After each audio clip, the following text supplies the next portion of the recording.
Welcome. I'm E.G. Marshall. What you see and what you believe are not always the same. Take the mysterious cults of mysticism, occultism, or spiritualism. Some people think such things are what they look like. Others say there is more to it. Some are drawn to it, others repulsed by it. The tale we're about to unfold concerns a man who thought belief in the unnatural showed a weakness of will, and it tells what happened to make him change his mind.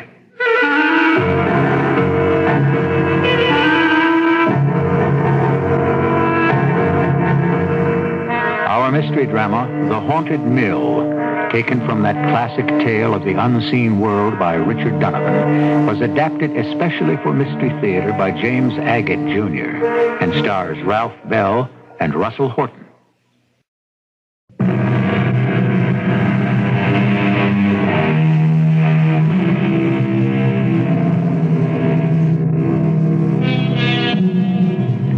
Doctors by nature are careful, cautious, scientific, and have inquiring minds. Alexis Carrel, the Nobel Prize doctor, once said, "A few observations and much reasoning leads to error.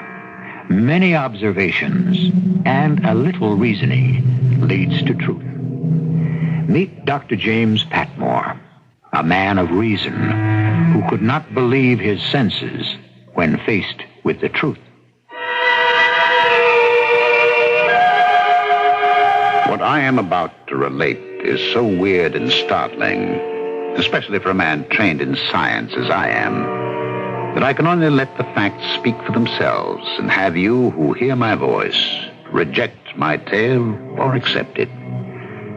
I am a member of the Royal College of Physicians, author of a number of medical books, but it was my decision to take up practice in the small town of Brinton that changed my life and almost everything I believed in. One night at exactly midnight, there was a knock at my cottage door. Come in, come in. Oh, good Lord, man. You're bleeding. Here, let me help you to a chair. I don't know what happened. I saw your light. I just managed to crawl here. You're the doctor, aren't you? Now, don't talk. Yes, I'm the doctor. Here, now. Press this against your forehead. Just a second now. I want to move this kerosene lamp a little closer to see. That doesn't look too bad. You were fortunate, young man. I'm Charles Royce. We haven't met. Well, just swabbing the cut, cleaning it out. You've got some wood in there. What did you do? Run into a tree? Oh, I'm Dr. Patmore. Oh, you're not a native, so I should say welcome. When I left Brinton 3 years ago, we didn't have a doctor for 50 miles. I've been away at sea all that time, Doctor. Yes, that looks cleaner. Well, I've only taken up practice here last year. Charles Royce. Yes, sir. Are you is that your father and mother on Gorse Hill Farm, about 2 miles south of town? Oh, do you know? Oh, yes, very well. I've been treating your father's lumbago and your mother's arthritis. Yes, indeed. They told me about their wild son, and I expect that you are here. Not as wild as they like to make out. It's just their way of explaining why I was shipped off to sea. But not that I'm sorry. I liked it. Well, there we are. Now try to keep that bandage around your head. Would you like some tea? Oh, I certainly would. You don't mind if I shed my boots and my jacket? They are soaked. Put them over by the fire, there. Thank you, I will. It was really amazing what happened to me. I was on my horse, I know that. It's the mystery of the whole thing. I really don't know. Here we are. Drink this while it's hot, eh? I was on my way to see Hannah. Oh, that's the girl I was hoping to marry, and I used to see a lot of her before. Well, I was riding along up by the haunted mill, and suddenly something seemed to lean down at me out of a tree branch over my head, and that's all I remember. I was knocked right off my horse onto the ground, and when I came to, my horse had bolted. There was this blood streaming down over my eyes. Somehow I saw your cottage, the light, and managed to get here. That's all I remember. Now, you didn't see anything when it happened? Stars. That's about all. Oh, boy. This tea hits the spot. Is there someone in town who doesn't like you? Yes, I guess there is. Well, do you think this person would have... Well, I think he could have ambushed me in the dark, yes, but... No, frankly, I don't think he has enough guts. It's like this, Dr. Patmore. Well, why don't you call me Jim? I'll call you Charlie, if I may. Oh, glad to. Well, 3 years ago, I wanted to marry Hannah Bliss, and I still want to marry her, but 3 years ago, I was 17, and I listened to my father and mother, and they said, "You're too young, you wait."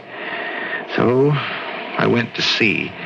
Well, actually, my father arranged it. I was sent. And I got back last week. 3 years, almost to the day. My folks were glad to have me back, but all I really cared about was that they said, "All right, you still want to marry Hannah?" And I said, "Yes." And they said, "That's too bad. She's met up with Silas Hart, and she's going to marry him." Doctor, I didn't even unpack my bag. I went right out the door to see her. Charlie, it's not you. You're here. Hello, Hannah? You didn't change much. You have, Charlie. You look taller and stronger. I almost wouldn't know you. You got prettier. I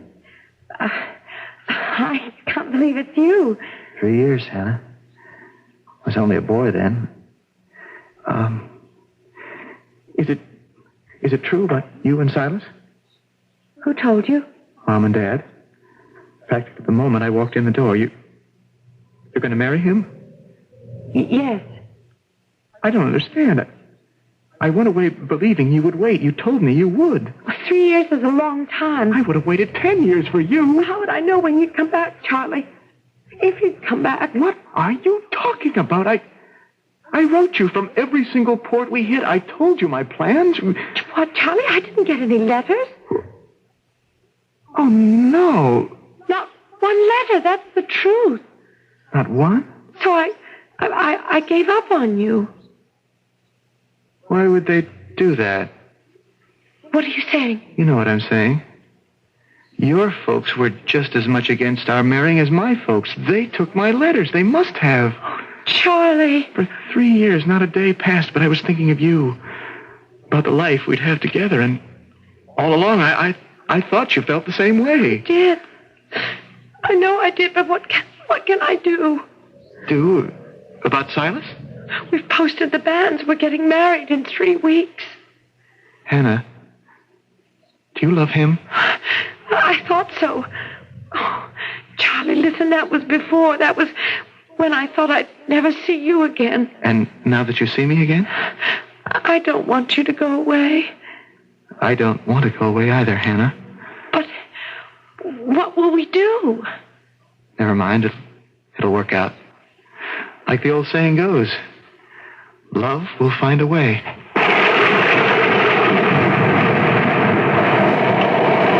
And did love find a way, Charles? Well, I guess it did, Doctor. Jim. Hannah and I have been seeing each other every day, every evening, that is, for the whole week. And tonight she was going to tell Silas she couldn't go through with the wedding. So now Silas knows, eh? Well, I think so, if he showed up there. He was supposed to see her at 8. I was on my way over about 10 to find out what happened, and that's when I got hit by whatever it was. Yeah, that's right. It was just as I was passing the haunted mill. I wonder... What is it? You wonder what? Maybe because I was so near the haunted mill, maybe that had something to do with it. How could it? You're new in town, Jim. That mill. Everyone here, we all know that place is haunted. Charlie, you were knocked down by something solid, something made of wood, not by a ghost. Shouldn't have taken that mill road. Oh, come now, come. There's no such thing as a house that is haunted. Have you ever been there, Doctor? Hardly. I wouldn't waste my time. I don't know. Sometimes I've seen... Well, not lately, but when I was a boy... What have you seen? Oh, I have stood at night on the beach below the cliffs, and I have seen the windows suddenly all light up like a ghost had lit a candle in each room. All right. Well, maybe someday I'll have a look at it. Well, why not now? Now, it's past midnight. You're not afraid, are you? What are you talking about? I've talked to people like you before. Now, maybe I haven't had the education, but I like to find out and see things for myself. You don't want to see for yourself. You get your learning from books. All right. All right, I'll go. But does it have to be right now, this minute, in the dead of night? Yes, I want to take you right now, Jim. Now, when it's dark. Now, when there's been a storm. Now, when all the elements have been riled up. And I think maybe there's some learning you have in store.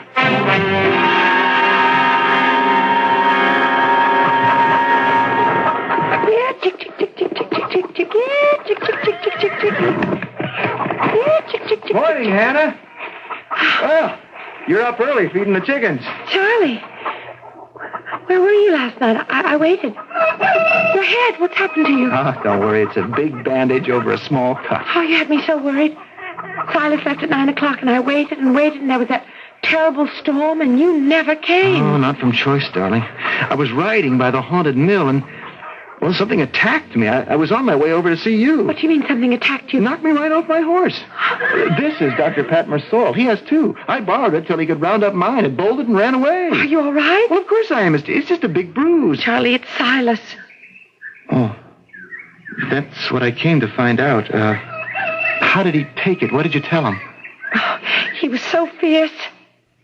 I told him it was all a mistake, that I'd become engaged to him because I thought you were never coming back. He was like a hunted animal, backing away. I said that you and I were going to get married, and he cursed you and said how he wished you'd never come back, how he wished your ship had been sunk at sea. I made him stop. I couldn't listen anymore. Oh, don't worry. Silas won't do anything. Oh, it's not me I'm worried about. His eyes went so funny. And I remember when he said goodbye, he said, if I can't marry you, Hannah, nobody else will.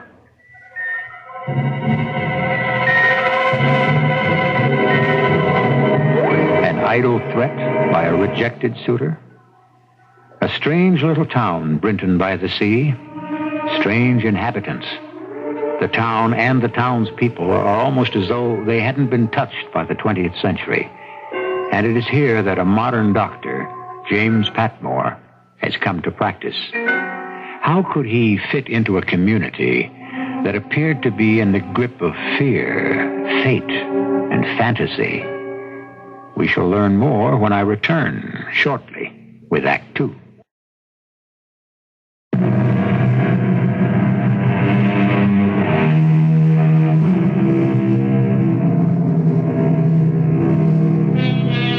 For centuries, astrologists, psychics, numerologists, and others have tried to probe into the unexplainable mysteries. This is what Dr. Jim Patmore is faced with. Reconciling scientific fact with forbidden knowledge. That dead-of-night visit to the haunted mill with Charlie Royce turned out to be impossible for him to forget or dismiss.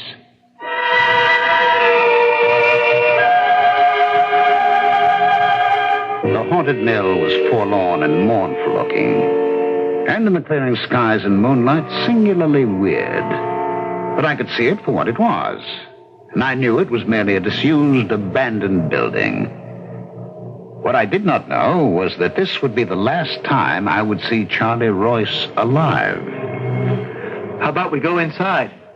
I'm just standing here waiting for the windows to light up. You are a disbelieving, stubborn man, aren't you? Now, come on, I'll push open this wooden bolt that fastens the door.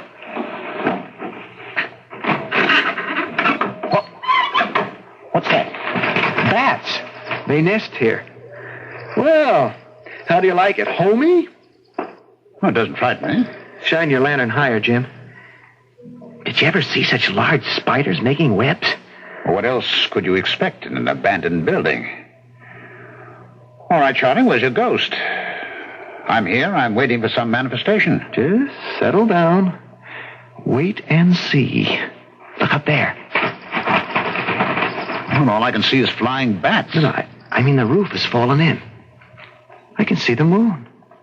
Charlie, I have seen roofs fallen in before. What I came here for are your apparitions. If there is nothing to see but bats and spiders... What was that? Something closed the front door. It's stuck. I can't get it open. Let me bring the lantern over. You see, there's no knob on this side. Jim, hold it a little lower. I want to take a look through the crack between the jamb and the door. Jim, the bolt is closed. The wooden bolt has been drawn across the door, locking us in here. See for yourself. Oh, great heavens, you're right. It's been bolted shut. Oh, someone's playing games with us. Or something. Oh, this is ridiculous. All right, whoever is out there, open up this door. Open it up, I say, at once. What? Is that somebody? It isn't a person, Jim. I've heard that crazy laughter since the first time I came up here when I was 10. Oh, nonsense. That's just the wind. All right, you out there. Open this door. Now open it. Jim, the door will open in its own time. Believe me. Now just wait. Here, take your lantern back and have a good look around. I do hope, Charlie, that this isn't some practical joke of yours to impress me. I'll tell you right now, whatever is going on is not the work of any supernatural demons. And nothing will make me believe it is. Jim, look out! Get out of the way!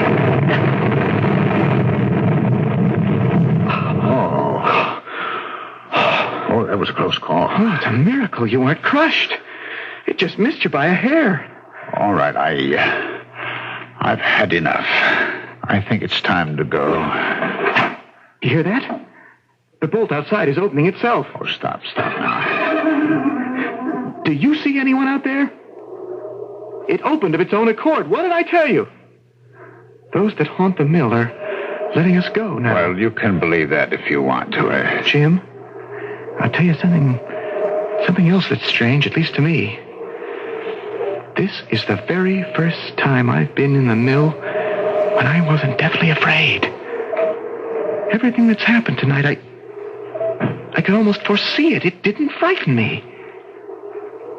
Do you think that finally I've been accepted by the spirits who live here? Spirits? Frankly, Charlie, I don't know what to make of it, and I'm not going to pretend I do, but I can tell you this. I am sure there are physical reasons for everything that has happened here tonight. Physical, not metaphysical.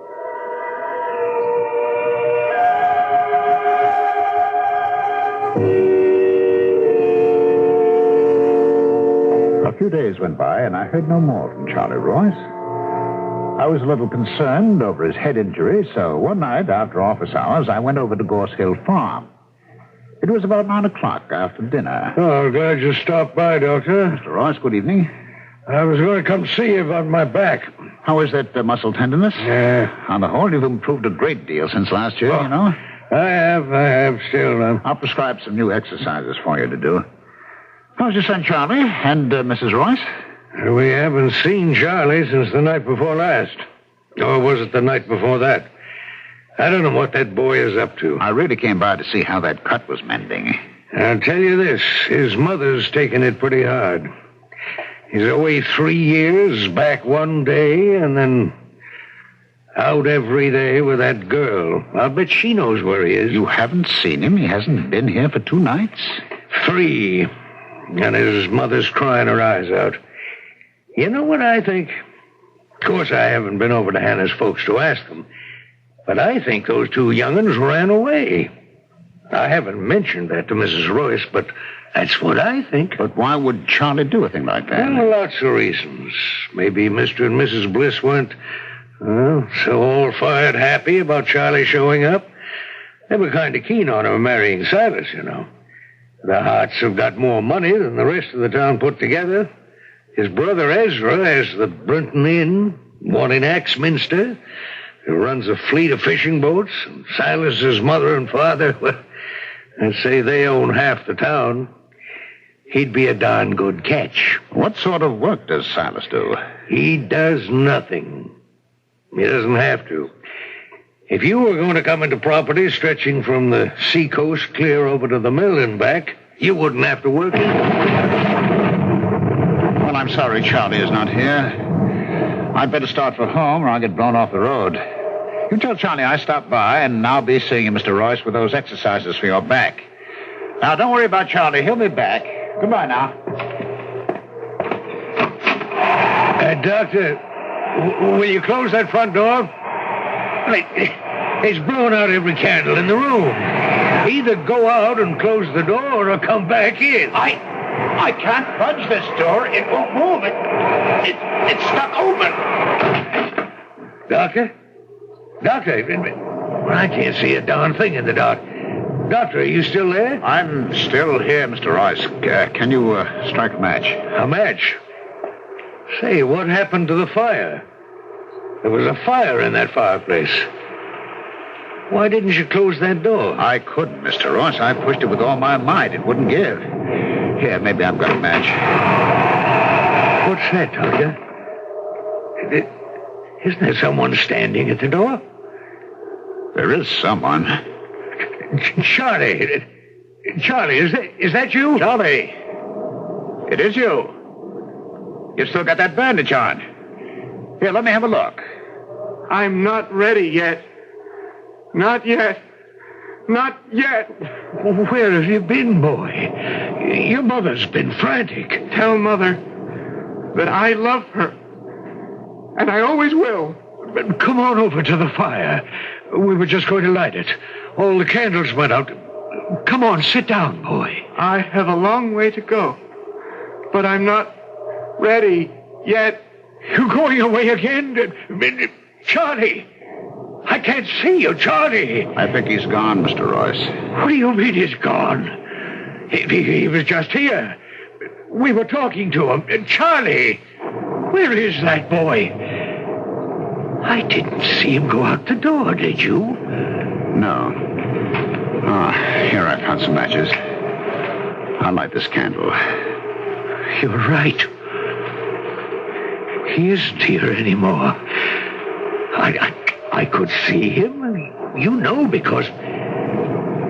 Did you notice he had a kind of greenish light all around him? Yes, I noticed that. Like when we fish at night. Phosphorescence, they call it.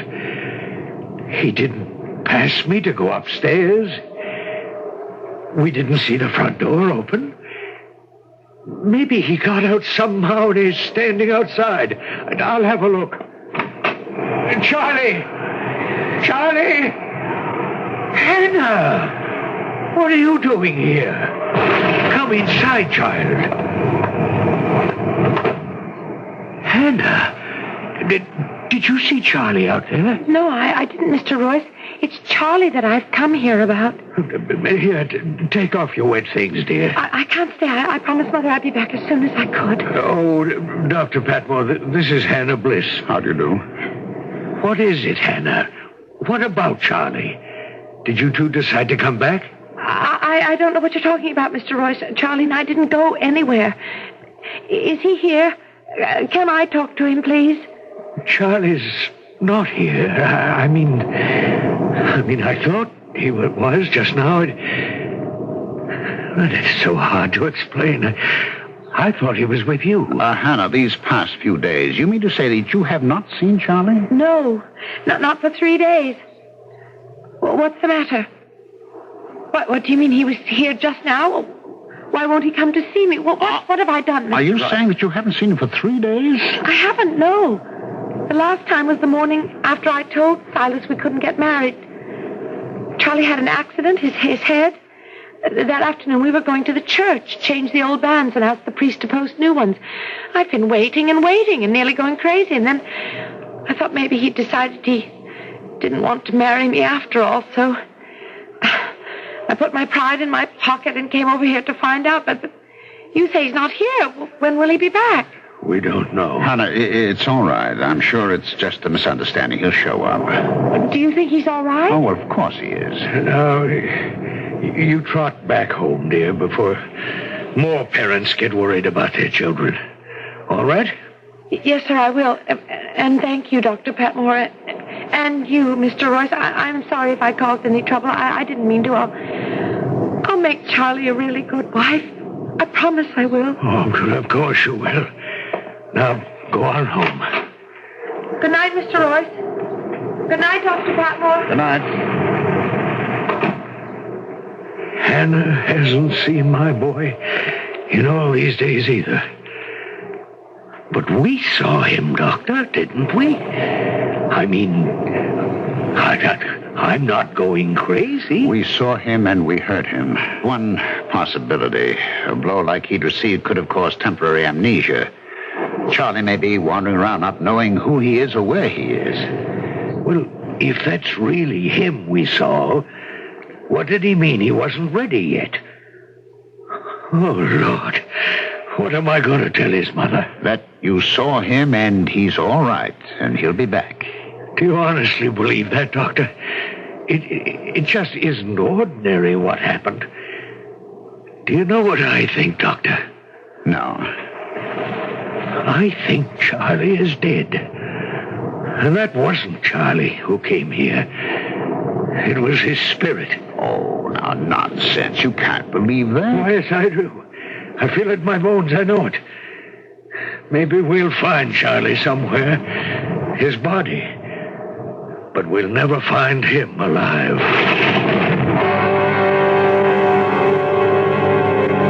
Could they have seen the ghost of Charlie Royce and not his living body? To appear like that and disappear. What human can do that? Or were both the doctor and the boy's father hypnotized somehow? But why was Charlie's father so positive he would never again see his son alive? If there are answers to these mysterious happenings, let's hope we find them when I return shortly with Act 3.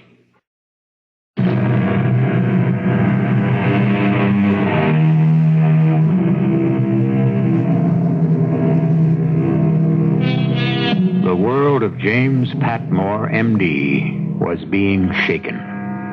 The science of cause and effect seemed no explanation of the mysterious occurrences in the little town of Brinton by the Sea. And if scientific deduction failed Dr. Patmore, his destiny was somewhat less than controllable. That concerned him deeply. He knew he could not let himself be frightened or feel fated. He had to find out.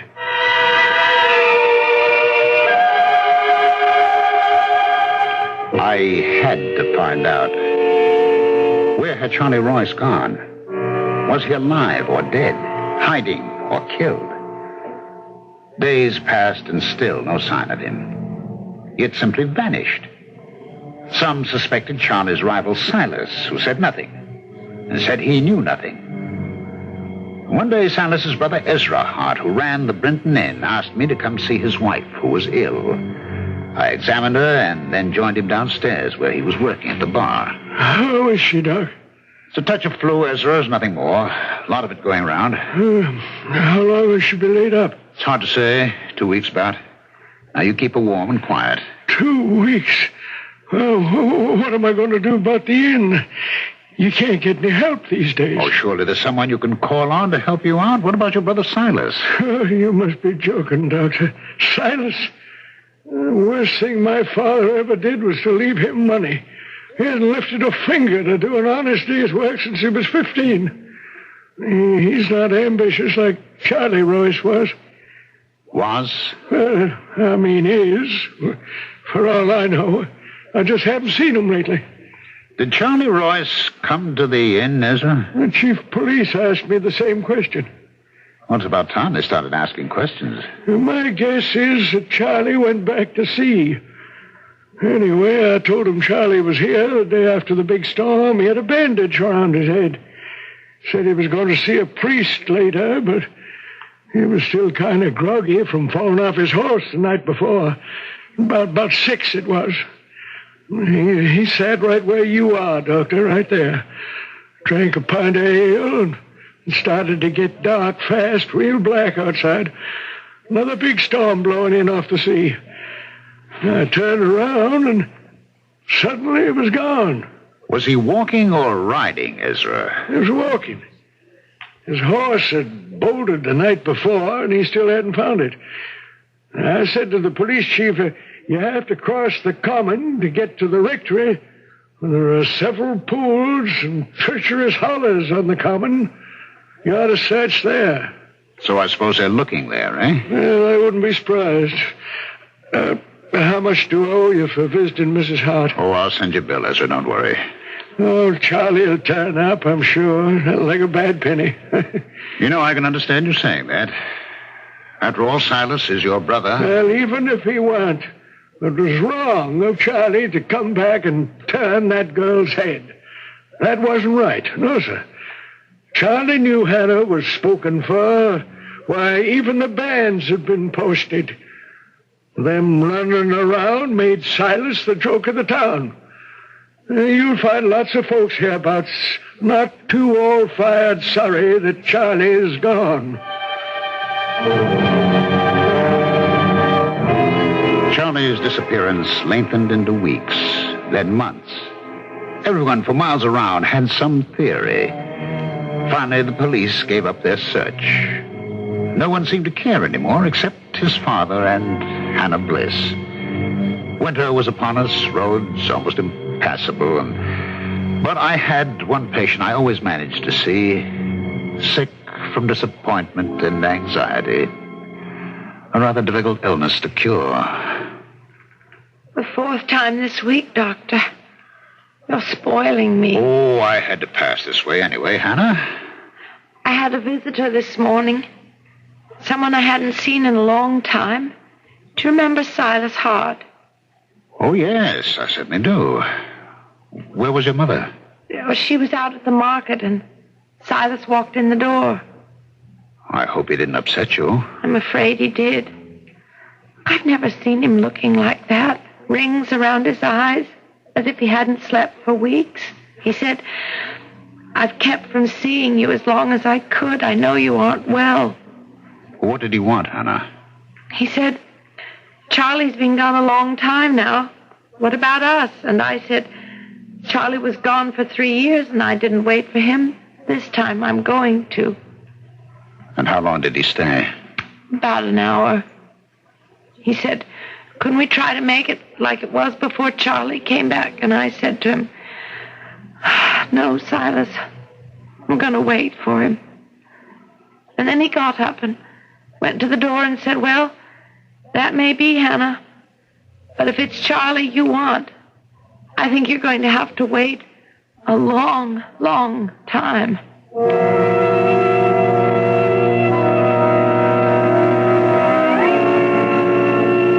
I calmed Hannah down. It was the uncertainty as much as the anxiety that made her ill.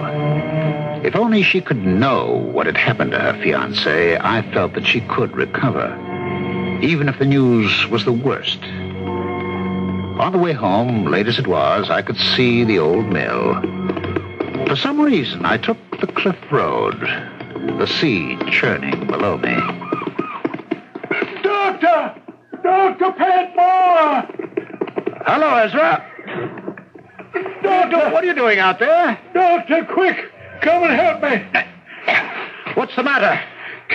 Can you climb down these rocks to the beach with me? There's trouble. What is it? It's Silas. He came to the inn an hour ago, and he handed me the keys to his house, and he said, here, I won't be needing these anymore. Then he walked out. I ran out and asked people, and they said, try the cliff road. When I got here, Silas was standing out there on one of them rocks. I called to him. He didn't hear me. Then I saw you coming, Doctor, so I ran up to the road to get you. I don't see him. I don't see anybody. Silas! Silas! Where are you? Silas! Silas! It's that girl. I know it is. Silas! Come back! There's nobody out there, Ezra. Not a soul. The sea, the rocks, seagulls. Now, come along. There's nothing we can do here. I bet when you went up the road to get me, Silas went on home. Come on. on now. Stupid fool. Oh, for a girl to do that. Now, why are you so convinced that he's taken his life?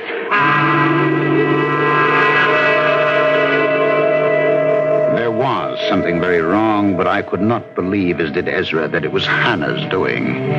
If Silas had drowned himself, only a very guilty conscience could have driven him to it. We climbed back up the cliff road, and as I mounted my horse, it suddenly reared and almost threw me.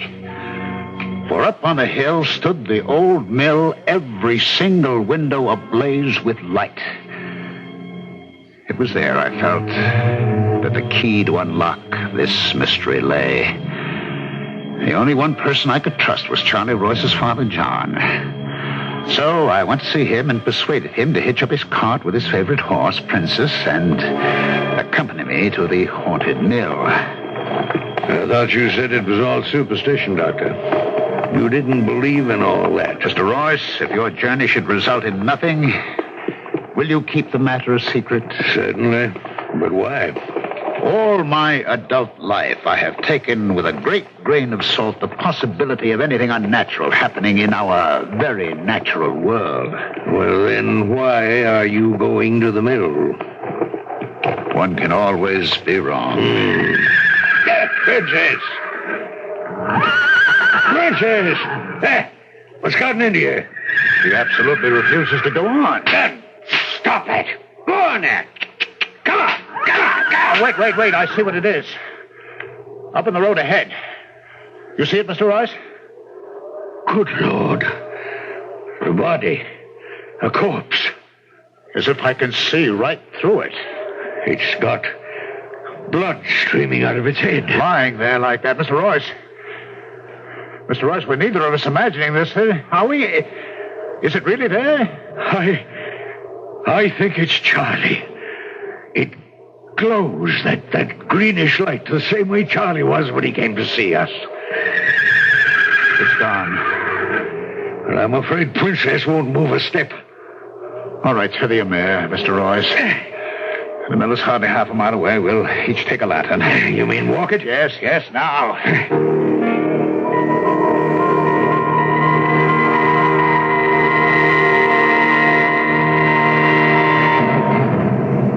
That door is bolted shut. All I have to do is pull the wooden bolt back, and the door will open. How did you know it could be opened? I've been here before with Charlie. Now, don't be frightened. The bats won't harm you. What's that? It's only this old mill laughing at us. Where do those steps lead? I've got to go up there. I have the same feeling, Mr. Royce, as if we were drawn up there. We have to go. All right. One step at a time. I'll go first. Hold your lantern high. You see, there's a closed trap door at the top there. I can't explain it, but I can't wait to get up these steps. John Royce was one step right behind me. I reached the top and slowly pushed open a trap door. As I did, I am absolutely certain that I heard a sigh.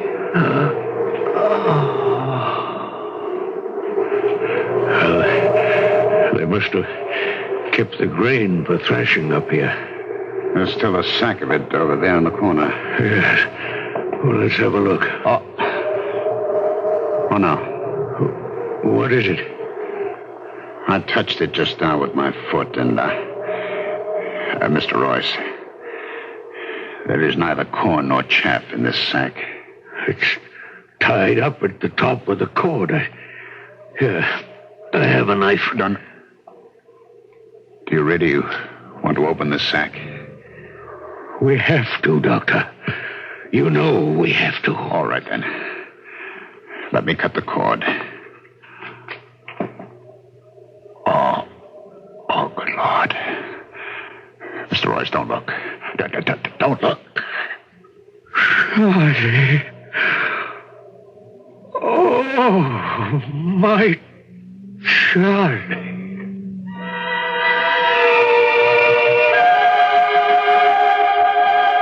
Yes, in what was left of Charlie Royce. Murdered his skull, his throat cut. The coroner's verdict was murder by person or persons unknown. Whoever hid Charlie's body in the old mill knew that no one in this town would look there. I may have been wrong to doubt the spirit of that poor boy trying to tell us where to find his body. But was I wrong about Silas? Was it not guilt that impelled Silas to seek his own watery death? Who else had the motive? The very next day, the old mill collapsed into a pile of wood. It had given up its last ghost. To Dr. Jim Patmore, the greatest mystery of all was that he should have been selected by some supernatural power to bring this crime to light. I shall return shortly.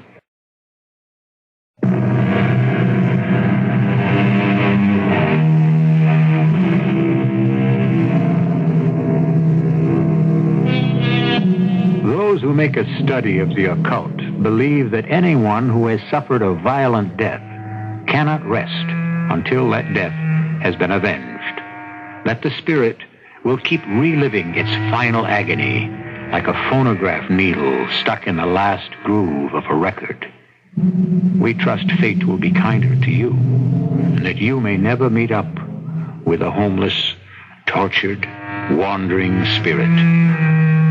Our cast included Ralph Bell, Russell Horton, Patricia Elliott, and Kurt Benson. The entire production was under the direction of Hyman Brown. This is E.G. Marshall inviting you to return to our Mystery Theater for another adventure in the macabre. Until next time, pleasant dreams.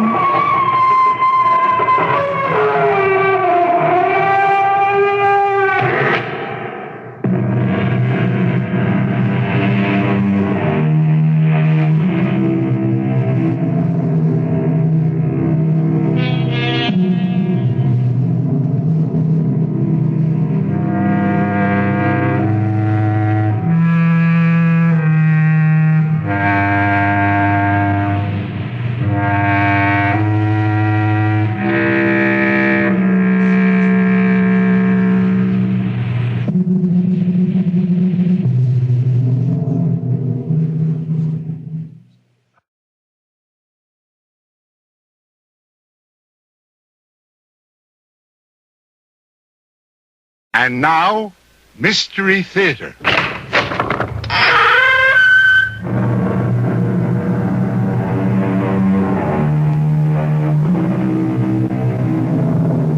Come in. Welcome.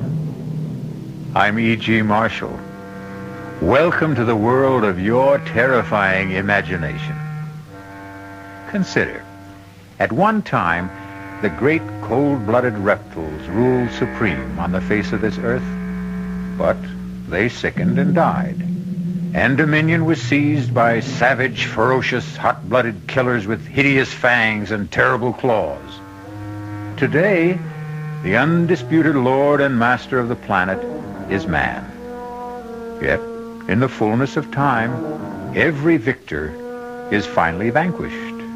Will we, in our turn, also be conquered? Who waits to make of us what we have made of the animals?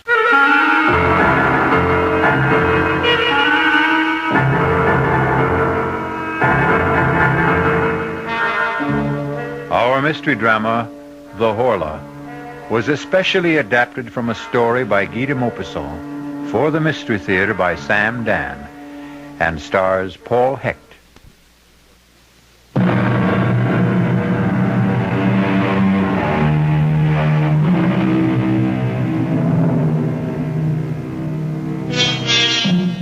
His name was Guy de Maupassant. He was probably the greatest writer of short stories who ever lived. He died in the year 1893. He died young. He died insane.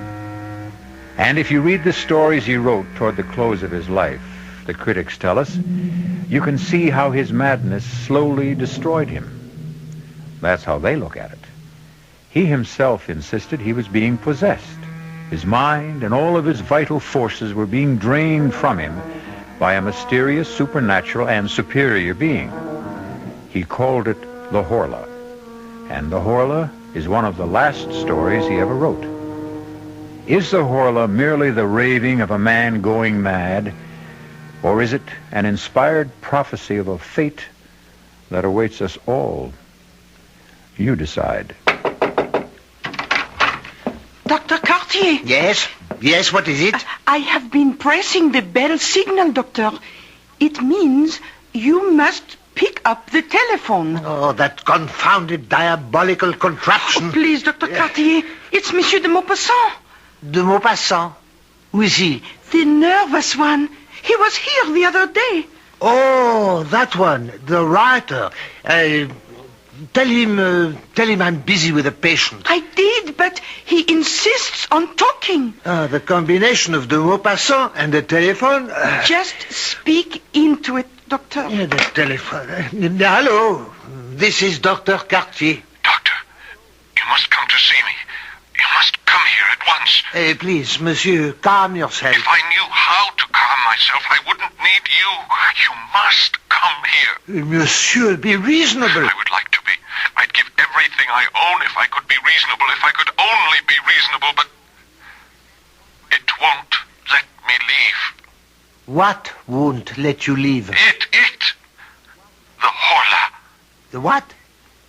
Monsieur de Maupassant. Monsieur, speak up. What happened?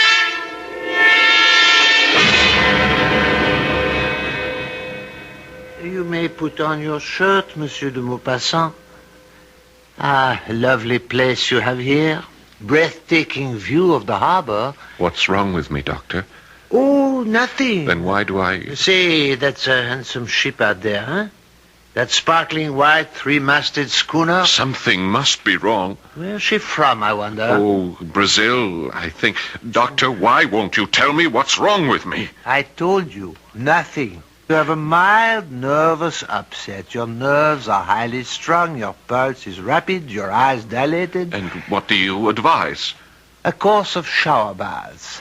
Cool shower baths. 2 in the morning, 2 in the afternoon, 2 in the evening.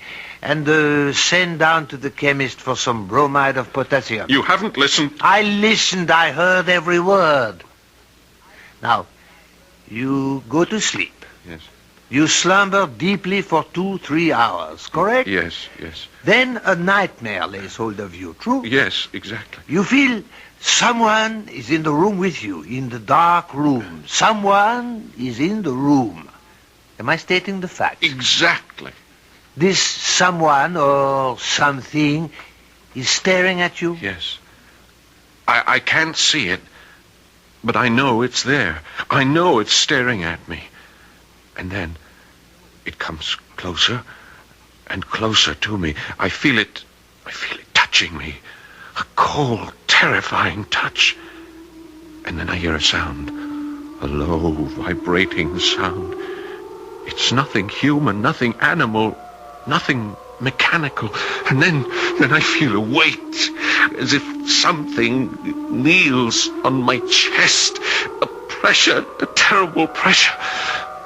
My neck is being squeezed and squeezed as something seems to be draining the breath from my body. Not only the breath, but my strength. Everything is being drawn from me. I want to struggle, but I can't move.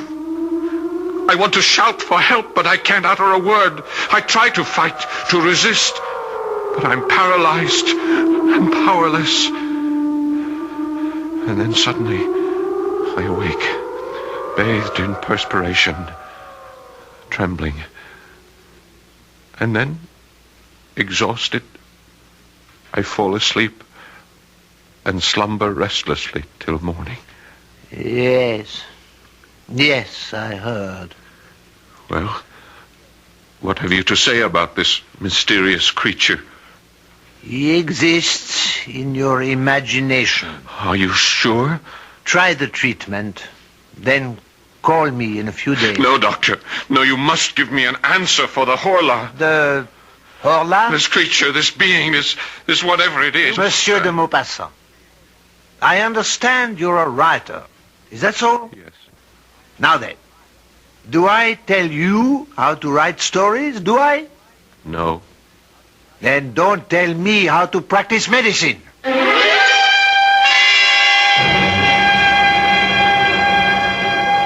Fish, fresh fish, fresh mullet, mackerel, bass, flounder, fresh and sweet as a faithful wife. Good morning, Madame Bossard. Oh, it's you, Monsieur de Maupassant. I hear you have been ill. It's because you have not been eating enough fish. I instructed my cook to buy some for dinner. Oh, yes, she has been here. Monsieur, you promised to put me in a story. Well, perhaps I will. Huh? Tell me, Madame Bossard, have any interesting new ships come in? Now that is a good question. Yes, it is. And I would say it's not what comes in that's interesting. It's what's not going out. If you get my drift, monsieur. No, I'm afraid I don't understand. The Brazilian. The Brazilian? The white three-master schooner at the end of the pier. You see? Oh, yes. Well, what about her? Oh, monsieur, she has been tied up here for 3 weeks. So? She hasn't unloaded a stick of cargo. Well, perhaps she's put in for repairs. She has not replaced so much as a rope. Supplies? Food? Water? Listen, Monsieur de Maupassant. No one is allowed to go aboard her. Her crew has not been given so much as 10 minutes of liberty. Strange, no? Every few days, her captain comes down to the dock to buy fresh fish, meat, some fruits. And that's all we ever see of them. What does the captain say? Not a word. He's a huge, surly ape of a fellow. He points to what he wants and pays. Comes in without a hello and leaves without a goodbye. Well, we seem to have a mystery. What is the name of the ship? The Horla. The what? The Horla. The Horla? But that's... What is it, monsieur? The Horla. I thought... Yes? I thought I had just made it up. Monsieur, what are you saying? Are you sure? Are you positive that that's the name? The Horla? Well, walk down the pier. You'll see it. It's printed on the bow. Yes, I think I will. Good day, Madame Bossard. Good day, monsieur.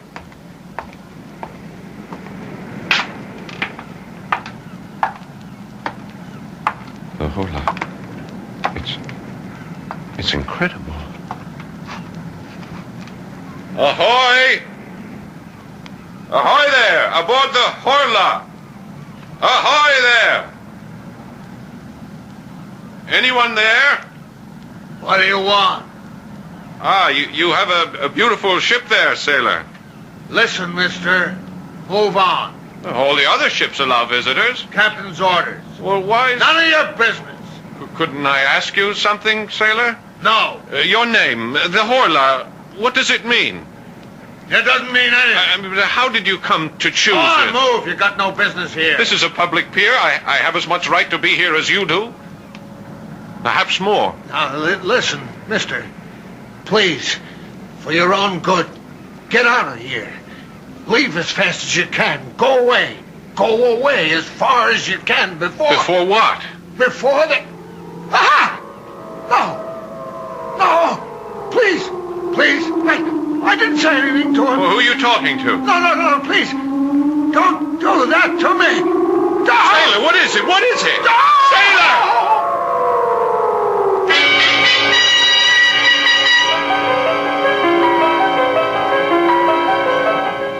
Monsieur de Maupassant. Monsieur. What is it? Are you all right? No, I'm not all right. Oh, I thought as much. I saw you from my shop. You've just been standing here. Standing still without moving a muscle for... Oh, monsieur, it must be every bit of 3 hours. The ship. What about the ship? My head, I I feel so weak. Oh, take my arm, monsieur. Ship. No, I must go aboard that ship. Listen.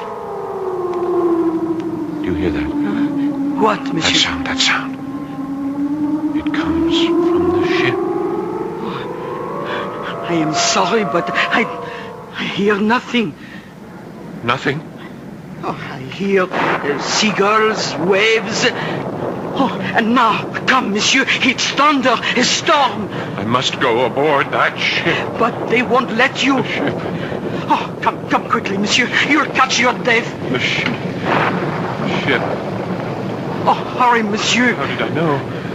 Answer me that. How did I know? How did you know what? The name of the ship. How did I know that name? The Horla.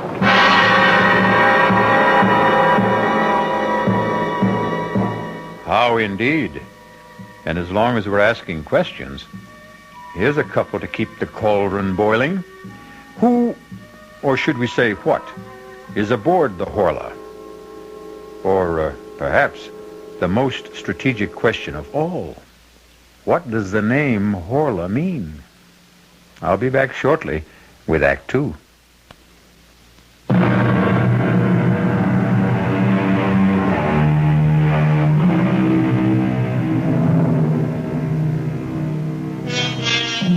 Guy de Maupassant is writing a story about a mysterious force which he calls the Horla, a force that drains the life and strength from his hero. Now he discovers that a mysterious ship that lies in the harbor is also called the Horla. Hello? I must see Dr. Cartier. Oh, it's you again, Monsieur de Maupassant. I told you I would have him call the moment he returns. Mademoiselle, I must see him at once. But he is not here. How do I know that? Monsieur. Oh, excuse me. I'm in my room, my bedroom, and at any moment I'll fall asleep. I'm so tired. Well, sleep, Monsieur, by all means. Sleep would be the best thing for you. No, not this kind of sleep. The Horla will come to me again tonight. I know it. But all I can do is tell the doctor. Tell him I need him urgently. Yes, Monsieur de Maupassant. Yes.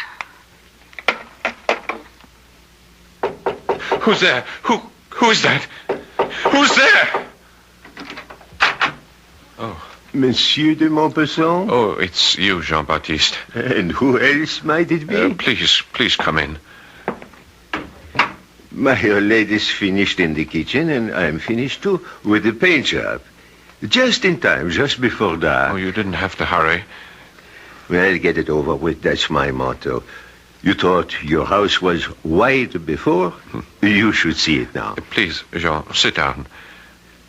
Yes, monsieur. Jean, I have a job for you. Doing what? Doing just what you're doing now.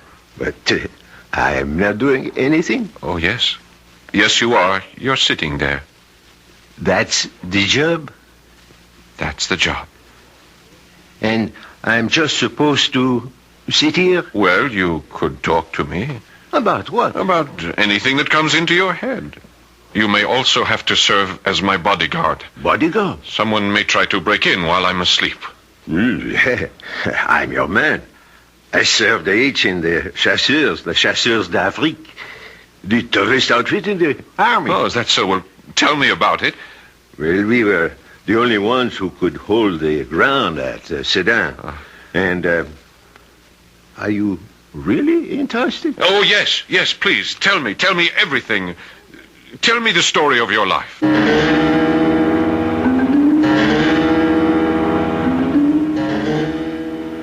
And so we advanced against the Prussian left flank, and we...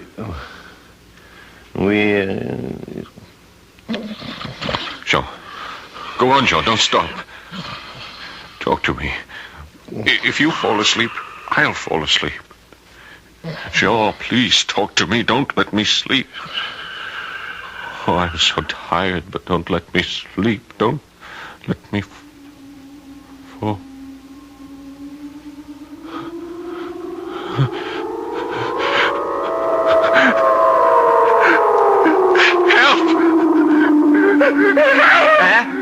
What? Catch it!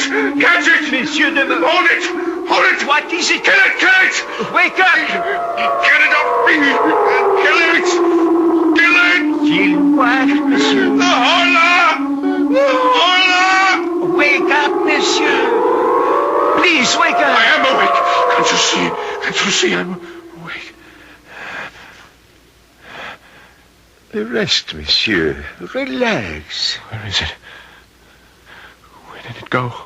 There is nothing here. Somebody was in this... There was no one in here except you and me. It was here. It was. Impossible, monsieur. It's impossible. You didn't hear it? That terrible sound? Monsieur de Maupassant, I heard nothing. I saw nothing. There was nothing. Oh, no. No, you're wrong. It was here. The window? As you can see, still locked from the inside. The door still barred. From the inside. Nothing human could have gotten in or out. Who says it's human? Are you saying that something less than human may be coming in and out of here at night? It may be more than human. In that case, monsieur, I resign from the job. No, Jean. I'll raise the pay. You cannot raise it high enough. There isn't that much money in the whole of the world.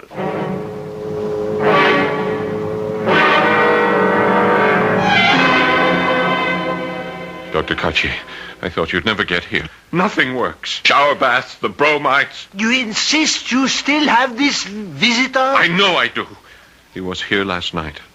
He overpowers you? Yes. He makes this awful sound? Yes. He drains all your strength? Yes, exactly as I told you. Your handyman, Jean-Baptiste, stopped my carriage as I drove up. He spent the night in this room with you, I understand. Yes, that's right. While this Horla. This Horla attacked you. He heard nothing. He saw nothing. Well? Well, what? Come, monsieur. Admit this is all a nightmare. But it was so real. It's always so real. But there was a witness. Is Jean-Baptiste reliable? Is he sane? I would say so, yes. Would he have any reason to lie? To embarrass you? No. Then why do you insist on maintaining this ridiculous fiction of a Horla? Doctor, that name, Horla, I thought I had made it up, that it was a creation of my own imagination. But it happens to be the name of that ship. What ship? You know, the one you asked me about last week, the white three-masted Brazilian schooner. I mean, where would I get that name? Why would that name pop into my head? That Brazilian ship is called the Horla? Prove it to yourself. Pick up that telescope. See her out there at the pier. You can read her name. Ah, then that explains it. You had picked up your telescope one day to view the harbor. Without being aware of it, you might have read the name on her bow. I have never seen that name before in my life. Someone, somehow, placed it into my imagination. Monsieur de Maupassant, sit down. Huh? At once. Now I have coddled you long enough. You are one of the great writers of France, but you have reduced yourself to a terrified, trembling wretch. This will not do. I admit that I am terrified. That's what I've been trying to tell you. Yes, you terrified. You have been terrified by the critics. Oh, that's a lie. I don't care for the opinions You of are those... human. You care. I read what they write. You've lost your touch. Your best work is behind you. I am as good as I ever was. Better. Sometimes genius becomes too heavy a burden to bear.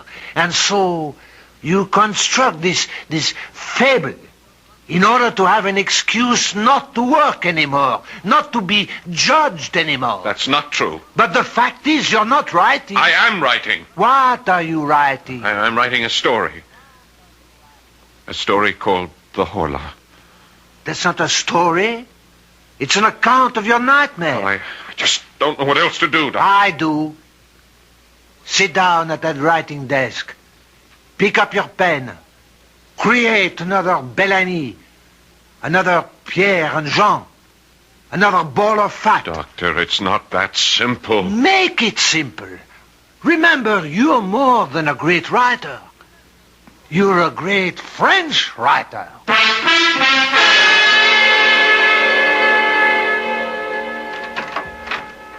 May I come in, monsieur? Oh, Jean-Baptiste, yes, of course.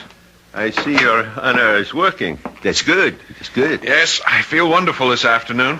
The old lady wants to know if you'd like to come down for tea. Oh, no, I'm in the middle of things here. I'll work through till supper. Well, I didn't mean to interrupt. I just brought you the paper from Paris. Oh, thank you. Well, I'll see you later. I've got to put in the chrysanthemums. The old lady... Jean, listen. What is it, monsieur? You tell me. I can't tell you nothing. You don't hear anything? What? What am I supposed to hear? Just listen, Jean, listen. You're having that problem. The one you had last night. Yes, I'm afraid so. Well, you'd better see the doctor. I've just seen the doctor. Jean, please, would you mind sitting here with me? I don't mind, as long as it's the daytime. I just can't work anymore. I don't think I'll be able to concentrate. Well, why don't you take a little nap? No, I don't want to sleep.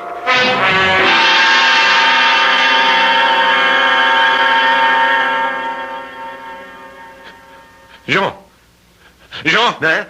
Oh, I must have dozed off. Jean, quickly, take this telescope. Go to the window. What for? Down at the pier. At the end of the pier, the three-masted schooner. Do you see her? Yes, I see. Well, don't you see anyone standing on her deck? No. It's empty. All right, now keep looking. Why? Cover the gangplank.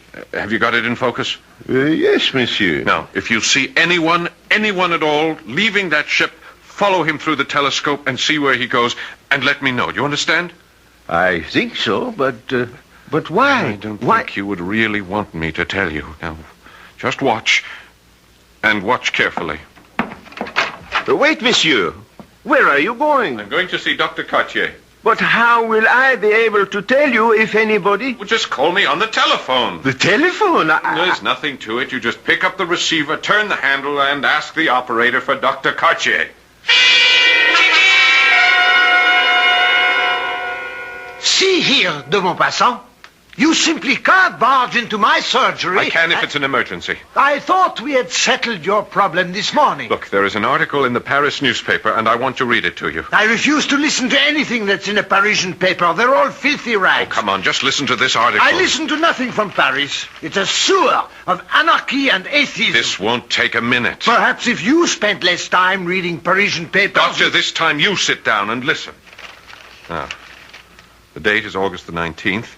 A curious piece of news comes to us from Rio de Janeiro. That's in Brazil. Yeah, I know that's in Brazil. Madness, an epidemic of madness, like that contagious madness which attacked Europe in the Middle Ages, is now raging in the province of São Paulo. The terrified inhabitants are leaving their houses. They say they're being pursued and possessed. Now, these are not my words, Doctor. I quote from this article. Typical Parisian exaggeration. They only copied the story that arrived on the wire from Brazil. The people are quoted as saying that they are pursued and possessed, dominated as if they were human cattle by invisible, though tangible beings, like so many vampires which feed on their life while they're asleep. Now, what do you say, Doctor? South Americans are basically Spaniards. A highly romantic, unstable people. Oh. To continue, if I may, Professor Don Pedro Enriquez and several other medical experts have gone into the province to study this madness. Brazil. Doctor, Brazil. The ship that you noticed in the harbor, she comes from Brazil. What of it? I say she brings this madness here with her. She has been tied up here the better part of a month. No one leaves her, no one visits her. She makes no repairs, she takes on no cargo. Now stop fighting me. Think with me. Why is she here? What do you expect me to say? She is here to spread that madness, to capture our souls. Very well. I'll stop fighting you. What? I'll start to think with you. Assume she is here on the errand you mentioned. Yes. Then why is there no panic in the town, as there was in Brazil? Well, perhaps the conditions aren't the same here. So far, again, for the sake of argument, only you have been attacked. Why? Why you? Perhaps this Horla, perhaps it's selective. Perhaps only I have what it wants. Yes, that could be possible. Well, of course, it could be completely irrational. When I saw that ship sailing up the Seine, I thought she looked so pretty, so white. And this being, this Horla, it also saw me, and it saw my house, which was also a brilliant, sparkling, dazzling white, just like the color of its own ship. For that reason, it decided to take me. Monsieur de Maupassant, I recommend a journey for your health. No, thank you, Doctor. I am going to play this out. Listen to me. Does it matter if you're attacked by an outside force or by a weakness in your own body? The result is the same. Madness. Now, try a change of scene, of climate. Monsieur de Maupassant, the telephone for you. Oh, thank you. Yes? Monsieur, this is Jean-Baptiste. Hello? Yes, Jean. Is this really Monsieur de Maupassant? Yes, of course it is. What is it? It's the first time I ever spoke on the telephone, sir. Your voice sounds different somehow. Never mind that. What do you have to report? A man looks like a ship's officer. He just walked down the gangplank, you know, from the Brazilian. Where did he go? Into Madame Bonsard. Well, meet me there. I may need your help. Yes, sir. And bring a weapon.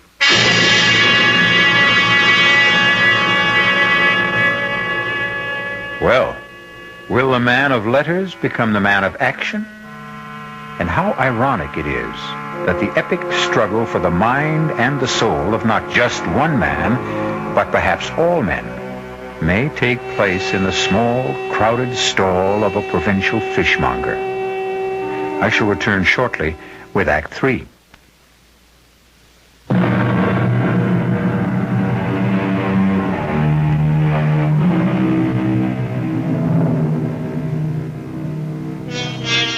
A beautiful white sailing ship is docked in the harbor near the mouth of the Seine River. And a famous French writer claims she carries aboard her a mysterious force that intends to destroy the world. Only he can't be sure, and neither can we. Is this just a story he is writing, or a nightmare he is living? What, fancied or real? A confrontation with the ship's captain awaits us. Jean, here I am. Yes, monsieur. Are you armed? Yes, I have my old service revolver loaded and ready. Well, keep it out of sight. Your man is inside the store buying fish from the Bonsard. All right, come along. Follow me. Yes, monsieur. And you'll have some mullet. Very good. Oh, good afternoon, Monsieur de Maupassant. I'll be with you as soon as I'm through with this customer. You notice, Jean? Yes. It's the mackerel. Look, he doesn't speak. Yes, Yeah, he points to the fish he wants and holds up his fingers for how many he'll take. He's a hard-looking customer. No, sir. Very well. That'll be 27 francs, monsieur. René will bring it out to your ship. Bon appetit. One moment. Captain, I'd like a word with you. Stand aside. My name is Guy de Maupassant. Stand aside. I would like to talk to you about your ship. I said stand aside. Not until we learn what's happening here. Stand aside. Oh, help me. Help me with this fellow. Help me.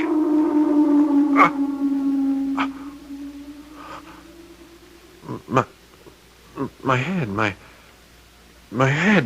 What's the matter, monsieur?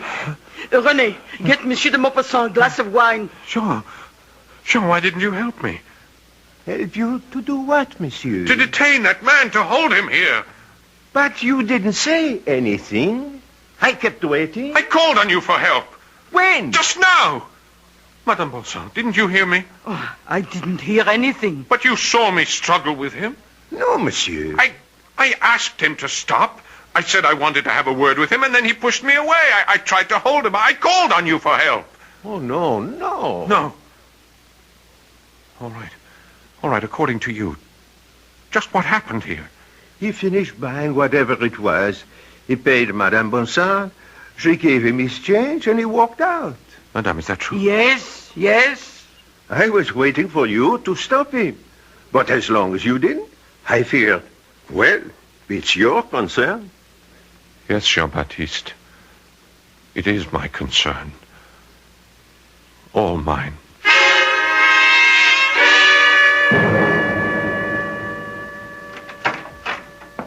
Good evening, de Maupassant. I didn't send for you, Doctor. No, you didn't. But I received a visit from your handyman and the Bonsard woman. They fear for your sanity. I can't fault them in that regard. I fear for it, too. I want to help you. What can you do? I tell you the problem, and you dismiss it as an aberration. Give it up. Give me up, Doctor. I can't. Surely you've lost a patient or two in your career, Doctor? Oh, yes. Well, then this should be no novelty. Why do you persist? Are you that fond of me? No. Actually, I dislike you heartily. Your ideas, your politics. But I am first a Frenchman and a patriot. Your writing brings honor to our country. You are one of our national resources. I must save you. How far would you be willing to go? I still don't know the problem. I told you the problem. I read you the dispatch from the Paris newspaper. Very well. This force, this thing, this Horla, why does it attack? Why? Perhaps the reign of man on this earth is over. Oh, what kind of nonsense is that? We'll get nowhere if you keep saying nonsense to me every time I open my mouth. Man did not always rule this planet. He didn't? No. We are but one of a series of rulers, according to evolution. Oh, evolution? What do you say, oh? Do you quarrel with Darwin? Why, is it too much to suppose that we, in our turn, are being supplanted? By whom? It doesn't have to be a whom. It could also be a what. What kind of a what? A Horla. And we are back where we started. Yes. A Horla. I would accept a vampire, a physical, tangible, visible creature, but your Horla cannot be seen. That's true. Then how can he do damage? He can seize control of the brain. Never. The brain is inside the skull. It is safe. It cannot be tampered with. The Horla has always tampered with it. Primitive man feared him, this unknown, unseen horror. The priests, magicians through the centuries have tried in vain to exorcise him. Yet he has stolen into our minds, captured our thoughts. Mesmer, he understood this power. He could even demonstrate it. And Mesmer was a Frenchman. I regret to say he was also a charlatan. The mind, that part of it we don't know. That dynamic, unconscious portion. The part discovered by Freud. Who? Freud, Sigmund Freud of Vienna. Oh, an Austrian. A brilliant psychologist. Freud, Mesmer, others, they show us glimpses of this awful mental power. Some call it magnetism, suggestion, hypnotism. But only the Horla fully understands it, and he will use it to conquer. But why? Why did we conquer? Because our time had come. And I hear him. He keeps telling me he has come. My boy, let us put you into a hospital for your own good. He'll follow me there. What do you suggest? Eventually, he will make of us what we have made of the horse, the ox. His beast of burden and his food, just by the strength of his will. You need a complete rest, a change of scene. But you know, sometimes an animal turns on its master. Sometimes the slave rebels and kills the oppressor. And I know just the place. Get away from the sea. Breathe some good, crisp mountain air. And so I'll kill this Horla. I'll have your servants pack some clothes. And if I kill him, perhaps all of us will be safe. For a while.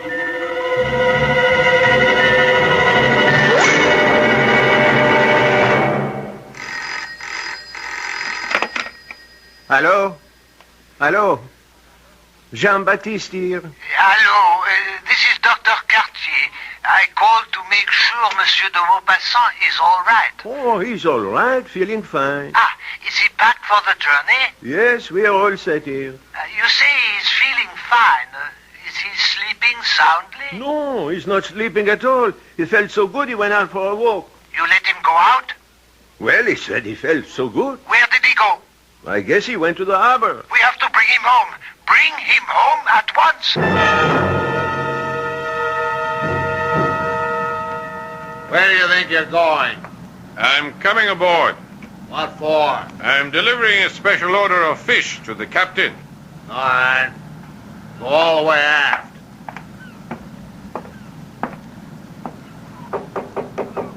What is it? What are you doing here? What are you doing here, Captain? What is your ship doing in this harbor? I'll have you thrown overboard. I'll keep coming back. Why are you here? Why? You know. You know why. Tell me. You know everything there is to tell. The ship is captured. It belongs to the Horla. Yes. It captured us in the harbor back in Rio. It owns us. It owns every man on board. What is it doing here? Looking for captives. Looking for you. Why me? I don't know. It chooses its victims according to... I don't know the reasons. Some are obvious. Us, we have a ship. It wanted a ship. But you, others, I don't know.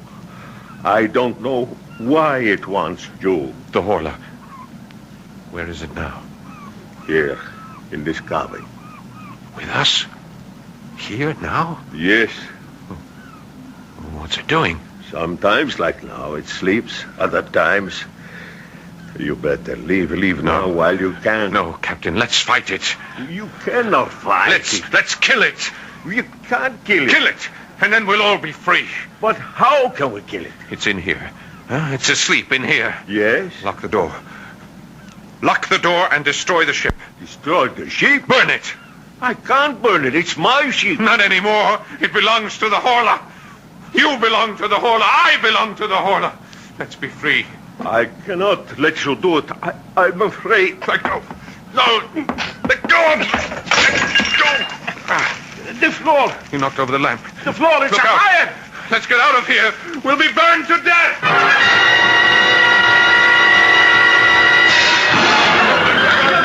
Doctor! Look! The ship! It's on fire! Fire! Fire! The Maupassant is aboard her! Come on! Hey, Guy! Guy! Where are you? Monsieur de Maupassant! Where are you? She's going to blow up! The whole ship is going up!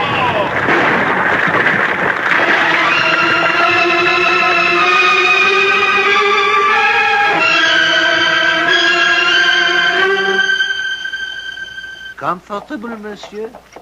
Yes. This is such a pleasant, restful ride. We will be at the sanitarium in time for dinner. You won't regret it. You had a narrow escape last night. Yes. Yes, I know.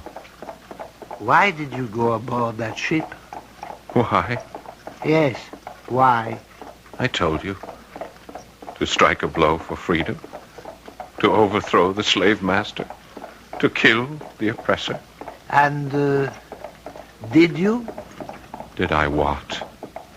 Did you kill the Horla? Did you prevail? For just a moment. I thought I did. But no. How can man prevail against the Horla? They say de Maupassant lost his mind. They also say, those whom the gods would destroy, they first make mad. Are there new gods? As we are absolute monarchs over the willing horse, the faithful dog, will someone soon force us to yield? spirit, soul, and body to him? I'll be back shortly.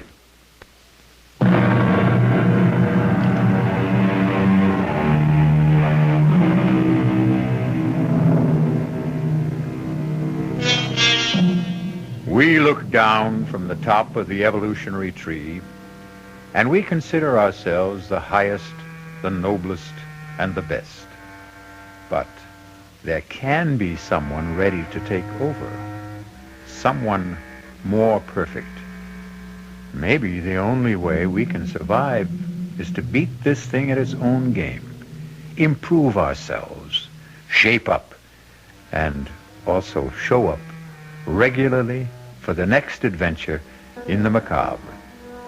Our cast included Paul Hecht, Bryna Rayburn, Robert Dryden, and Dan Acco.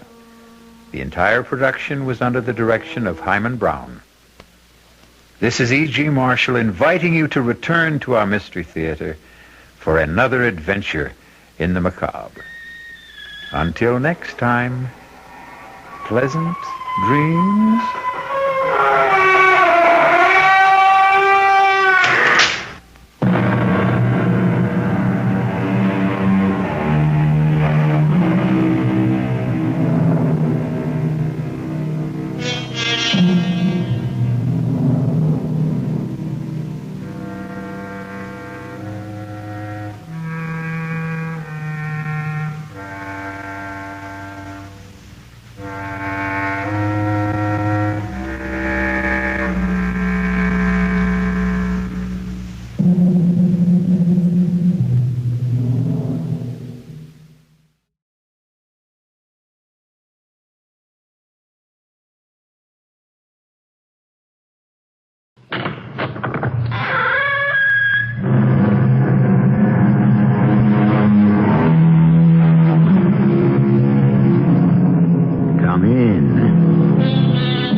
You might consult the dictionary for the meaning of today's word. And what is that word?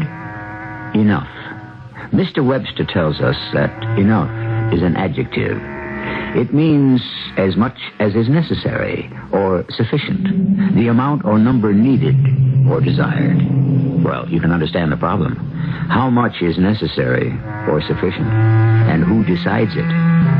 How do you measure need or desire? That's just the problem with an explosive word like enough. Every concept you use to try to describe it has its own built-in booby trap.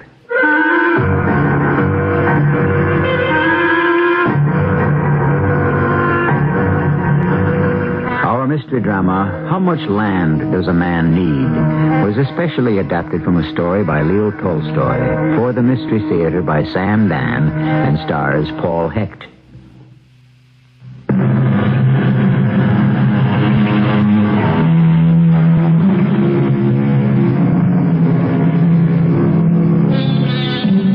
Many years ago, there existed in law the rule of primogeniture. It means that the firstborn son inherited the father's entire estate. What did the other sons do?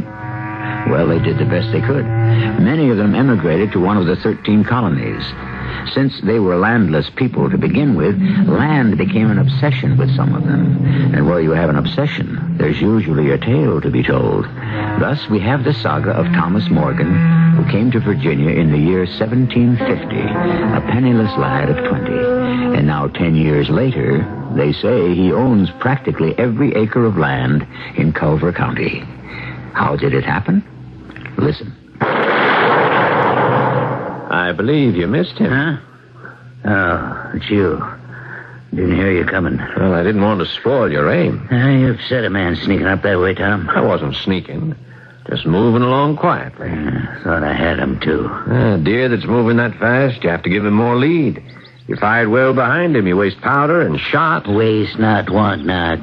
That's what you want to tell me, I suppose. I was up to your farm this morning, Paul. Martha said you'd be out here hunting.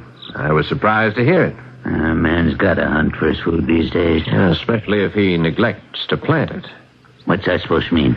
6 months from now, I don't want to see you sitting around Hotstadter's Tavern with all the rest of the loafers complaining how I cheated you out of your land. You ain't got my land yet, Tom. You haven't even started your flowering. Keep your long nose out of my affairs. I'd like to. But you're the one that came looking for me. You're the one that borrowed from me. Where else was I gonna go? You're the only one in town with ready cash. You know why? Yes, I do know why. I work, I save. And stayed home from the war. Every other able-bodied man in this town enlisted in Colonel George Washington's militia regiment. Yes, and you know why? Because he thought he could get away from his wife and go sparking and skylarking all over the province of Pennsylvania. All you did was drink and carouse. I fought. I shed my blood so as you could keep your scalp. So as you wouldn't get burned out of house and home. Yes, but none of this is getting your crop into the ground, Tom. Well, I ain't going to be able to get a crop into the ground till next spring. No? You know it. You knew it when you let me have that money.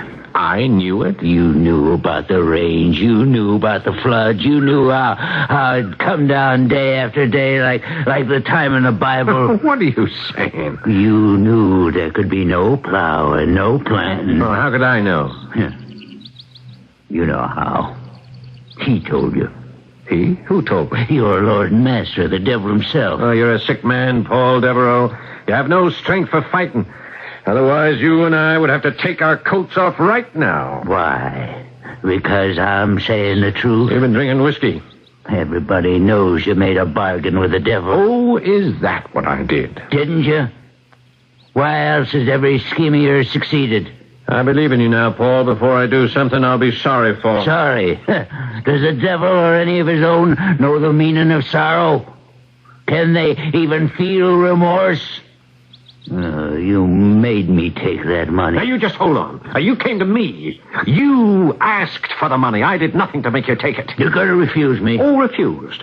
And then I'd have been branded a miser, a skinflint, a man immune to the sufferings of his fellows. You knew I really didn't need the money. I could have scraped along without it. And how would I know that? Your master told you. Offer him the money.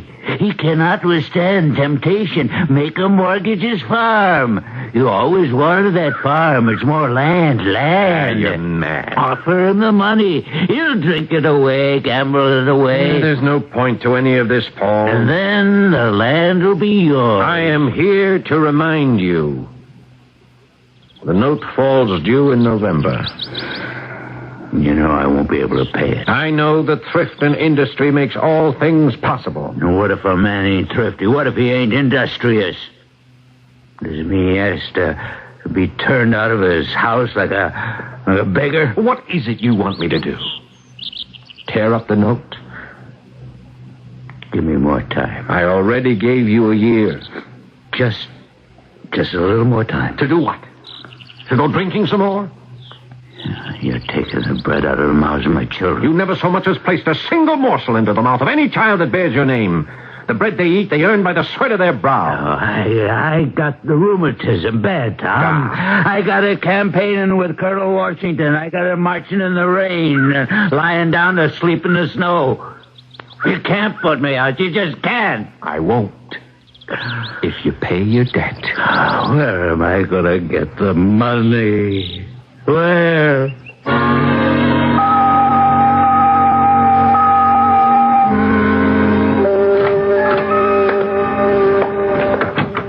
Good morning, Tom. Well, good morning, James. Well, what are you doing here? Unless I'm off in my reckoning, it's the first day of the month. Yes, Tom, it is. Then why are you here in the counting house? Why aren't you out collecting? Tom, we should talk about that. Well, what's there to talk about? I can't take it no more. Take what, James? All these folks that owe you money. They're friends of mine. Well, they're friends of mine, too. No, sir, they're not. They're not? I suppose maybe I shouldn't have said that, but it's true. No, don't stop. You're the most hated man in Virginia. Because I want my money. Tom, I'm the one that knocks on the doors. I'm the one that has to ask. I'm the one that has to have my heart torn out by the sight of the women crying. I'm the one the men curse at. Where am I going to get the money? Where am I going to get the money? And how do you answer that? Answer them? There ain't no answer. Yes, there is. Work for the money. Work for it. Money is formed from the sweat of your brow. You go into the fields at sunrise, you work till sundown, and that's how you make money grow. You take it from the land. I can't talk that way to people I've known all of my life. Well, if you want to work for me, you'd better learn how. Well, that's a lesson I could only learn from the devil, the way you did. Now, tell me something, James. There is a story making the rounds that I'm somehow in league with the devil. Yes, there is. And do you believe it? I do. Well, then I suppose you want to leave my employ. I should. But? Maybe I can save you. Make you reject the devil. You sound like the parson. Let me save you, Tom. Give up this lust for land. You already have enough. No. How much land does a man need? How much? All he can get his hands on. No, Tom. He needs much less, considerably less than that. This is getting the day's work done. Tom, I can't go to those poor people and ask them for money I know they don't have. I'm the wrong man for the job. No, James. You are the right man. Being a part-time preacher, you can give a person spiritual consolation while you pick up his mortgage.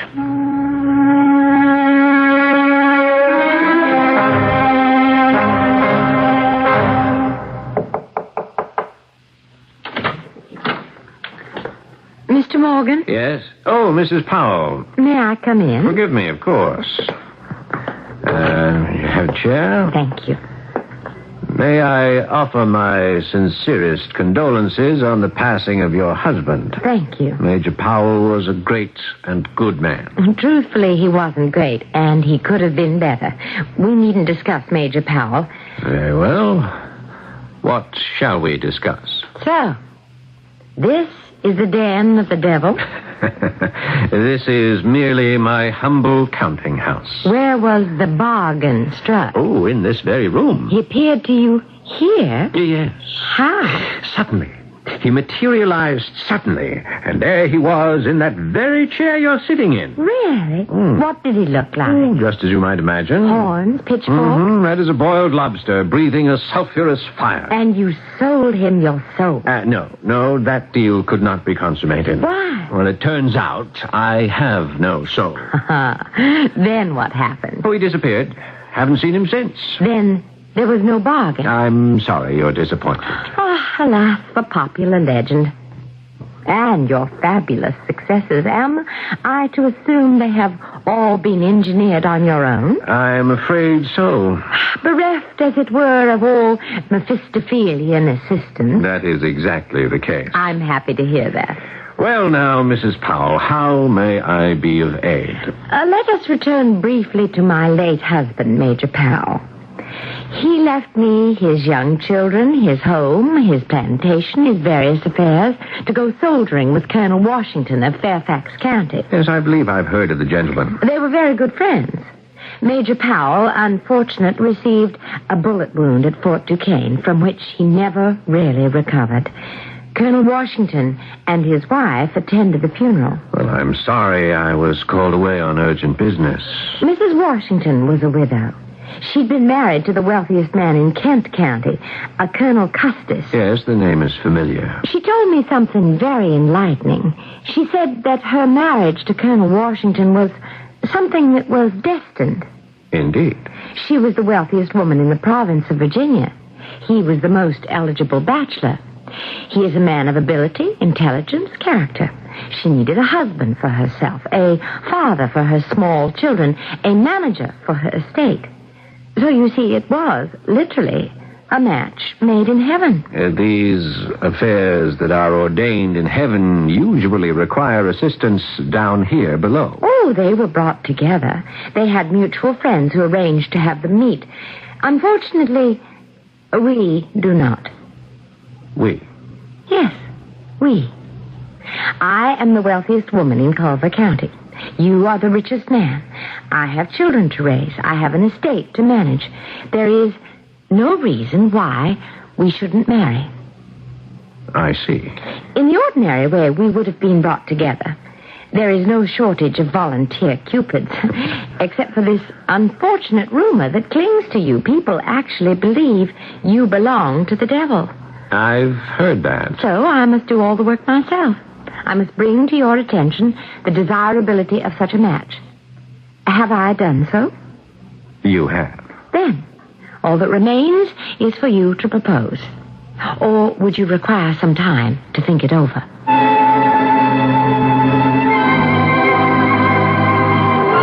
How much time do you need if you're an eligible bachelor? The woman is attractive, rich, she's willing. Love? In those days, people didn't marry for love. They married for what were considered to be solid, sensible reasons. I shall return shortly with Act 2.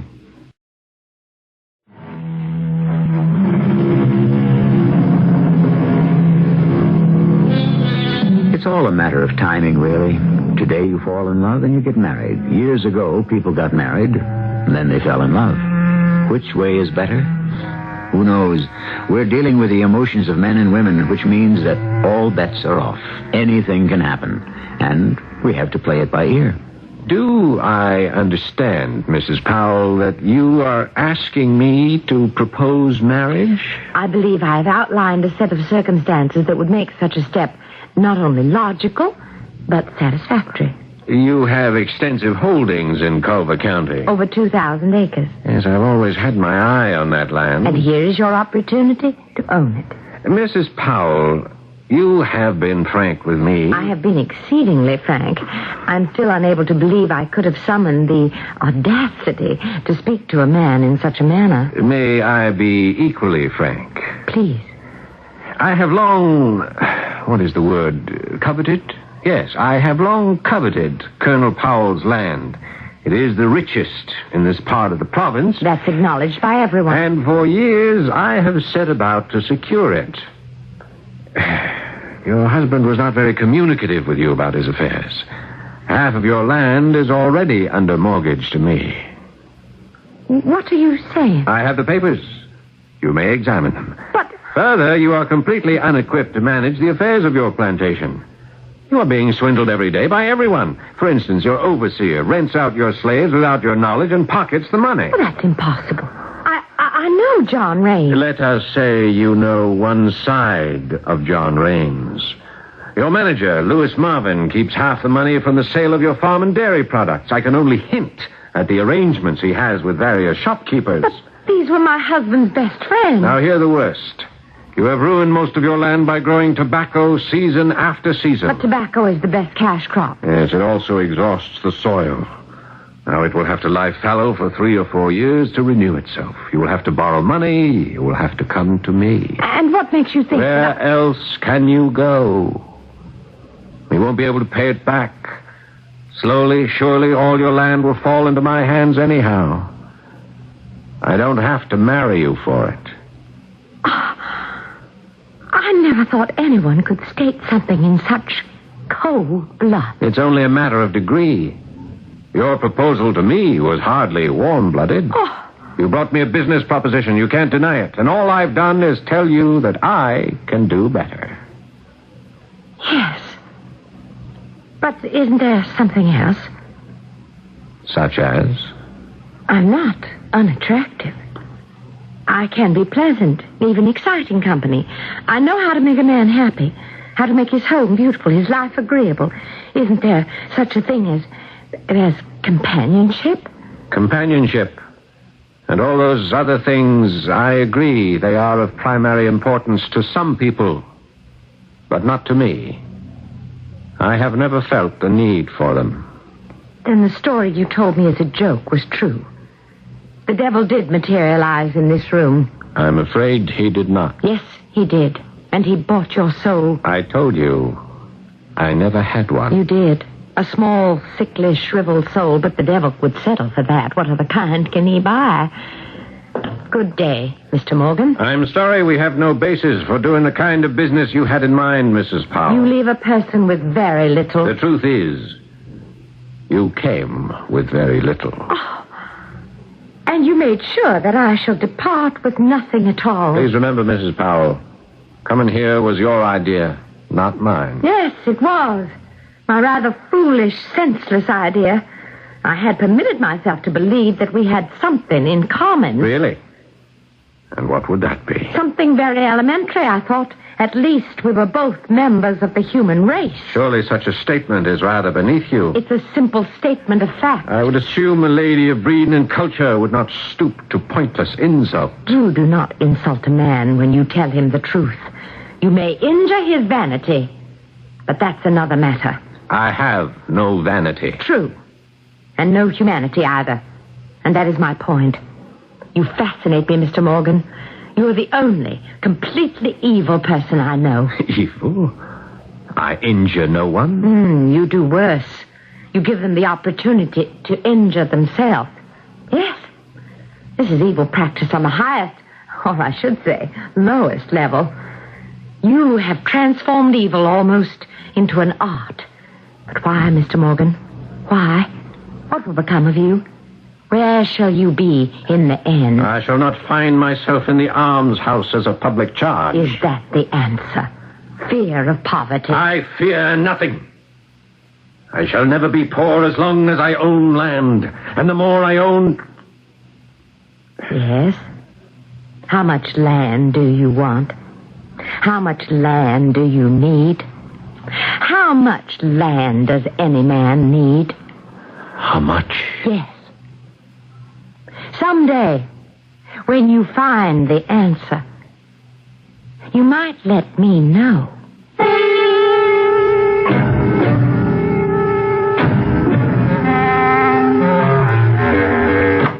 Good day, sir.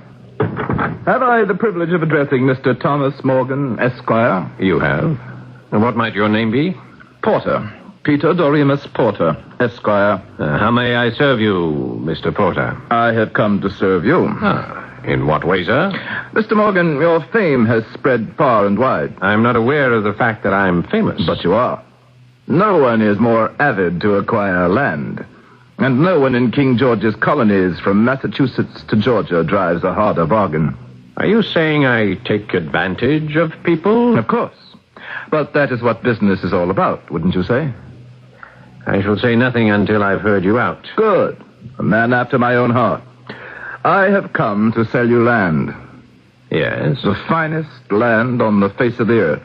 Land that makes everything in Virginia and even the other 12 states look like swamp or desert, which indeed most of it is. I assume you own this land you are offering. No, I am merely an agent. A seller's agent. Where is this land? Over the mountains and far to the west. Are you mad? To the west is the Ohio Territory, property of the Crown. No one may go there, much less buy land. I am not talking about the Ohio Territories. I have in mind something infinitely finer. Yes? Do you know where the Mississippi River is? The Mississippi? The Frenchmen found it. The Frenchmen claimed it. But their time has come and gone. The Sioux own it. The Sioux, the Blackfeet, the Cheyenne, the Utes. Who are they? Indians. I never heard of them. Of course. To you, Indians are Choctaw, Cherokee, Algonquin, Tuscarora. No, these are different Indians. They live on the vast plains beyond the Mississippi. Fantastic rolling plains, where the earth is so black, so rich, so fertile, you can almost watch the seeds sprout as it takes root. But it is forbidden to go there. Forbidden? By whom? The Crown. Yes, that's true. Well, shouldn't that end the discussion? It should if you were a little man. Little men cannot see beyond the length of their noses. Little men hear the literal word of the law. Would you agree? Sir, I fear we waste each other's time. Do me the honor to read this piece of parchment, Mr. Morgan. Oh, well? What does it say? I, Great Eagle, Chief of the Oglala Sioux, do hereby appoint Mr. Peter Doremus Porter to act as my agent in all matters appertaining to the selling of the tribal lands. You mean an Indian wrote this? Of course not. I dictated it for him, and there, he has marked his cross. Oh, this is nonsense. Great Eagle is a visionary. He has read the future. Sir, I am a man of affairs. You speak of the lands in the Ohio Territories and beyond as being possessions of the Crown. Yes, well, aren't they? Not for much longer. Indeed. Within 2 decades, the English crown shall no longer rule over this country. And who says so? You say so, for one. Me? I have never uttered a word of treason. The sound of treason? Perhaps not. But has there never been the thought of treason? Who are you? You may not even be aware of it, but it's all seething deep down inside. Sam Adams openly advocates secession up in New England. I have nothing in common with those Boston hotheads. You have Patrick Henry here in Virginia. Sir, what has begun as merely a pointless discussion has now become treasonous. You know as well as I do. It has to come. The inevitable rebellion, the eventual separation. At least profit by it. Be prepared. There will be a rush westward. Buy your land now. But why do you come to me? Because no one is more anxious to buy land. No one is as driven as you are. Who are you? An agent for Chief Great Eagle. Now, listen, my friend. The chief will sell you all the land you want. Yes, but why? Because the chief is a magician. He sees what is soon to happen. Uh-huh. When the white man landed all along the Atlantic shore, what did he do to the Indian? Well, now, what does this have to do with... Everything. The Indian was driven out, banished into the wilderness. Chief Great Eagle knows he cannot fight the white man. The white man has too many guns. Therefore, he will sell the land now, while he can. He will sell me land? Yes. Find me a white man who desires land, he said to me, and I shall sell him all the land he wants. But how does he sell it? How much per acre? Oh, Great Eagle doesn't sell land by the acre. No? He sells it by the day. How can you sell land by the day? It's very simple. There's no end to the land. It stretches on and on forever. So, therefore, you can have as much land as you can walk around in a day. A full day? Oh, yes. A 24-hour day? Certainly. Do you know how much land I can walk around in a day? I would imagine a considerable amount. It would encompass miles and miles. Especially if one is a fast walker. How much money does he ask? £100 a day. Regardless of how far you walk? Regardless. Just think. £100. Who are you? You must be the devil. You always said no such person exists. Yes, but only the devil could know so much about me. Mr. Morgan, I'll tell you what the devil is. He is a specter created by little minds, jealous minds. Inferior people cannot tolerate success in others. They cannot admit that successful people achieve their goals because they're smarter. And so they explain their own failures by claiming the triumphs of others are achieved by the aid of the devil. Yes, better. You raise this point with me, Mr. Morgan. You, of all people. Haven't you been accused of being in league with the devil? Of having sold your soul to the devil? You, sir, are living proof of what I have said. They envy you your superior knowledge, courage. Yes, but the fact remains. What fact? Have I asked you for anything? £100 is all you give the chief. So what do I give you? Me. You give me nothing. Nothing? Then why do you do it? I am paid by the chief. And that's all? That's all that need concern you. In 24 hours. If I walk fast, I can make a circle to include thousands of acres, and all for £100. £100, not 1 penny more, not 1 penny less. And you ask me for nothing? My dear Mr. Morgan, what do you have that I could possibly want? When can we leave? When can you go? Tomorrow morning. I'm at your service.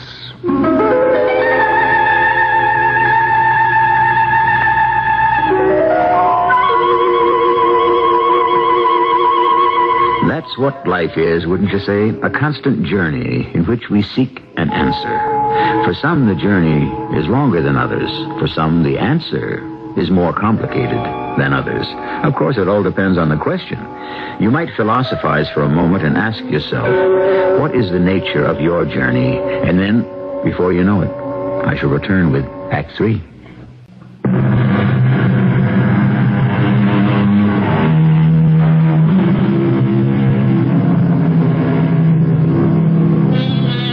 And And so here we are in the western part of the Crown Colony of Virginia in the year 1760, some 15 years before the Revolution. And our Mr. Thomas Morgan, accompanied by the mysterious Mr. Peter Doremus Porter, is journeying toward the mighty Mississippi. And day after day they ride through deep, dark, brooding forests and vast rolling plains. And every day Thomas Morgan asks, "When shall we get there?" And always Peter Doremus Porter replies, "Soon." But late one afternoon, when Tom Morgan asks Peter Porter that same question, he gets a different reply. We are there now. What? We are there now. You mean this, where we are? This is the place we have been seeking? Yes. Here. Are you disappointed? No. Is it the way I described it? Yes. You're sure this is the land I can buy? Listen. What's that? The drums. They know we're coming. They're waiting for us. Yes, well, I hope they know why we're coming. We could be attacked. No. These Indians have not yet suffered at the hands of a white man. And so we shall be welcome. Come, let's ride. Oh, where are they? Where you hear the sound of the drum. Just over that ride. Come.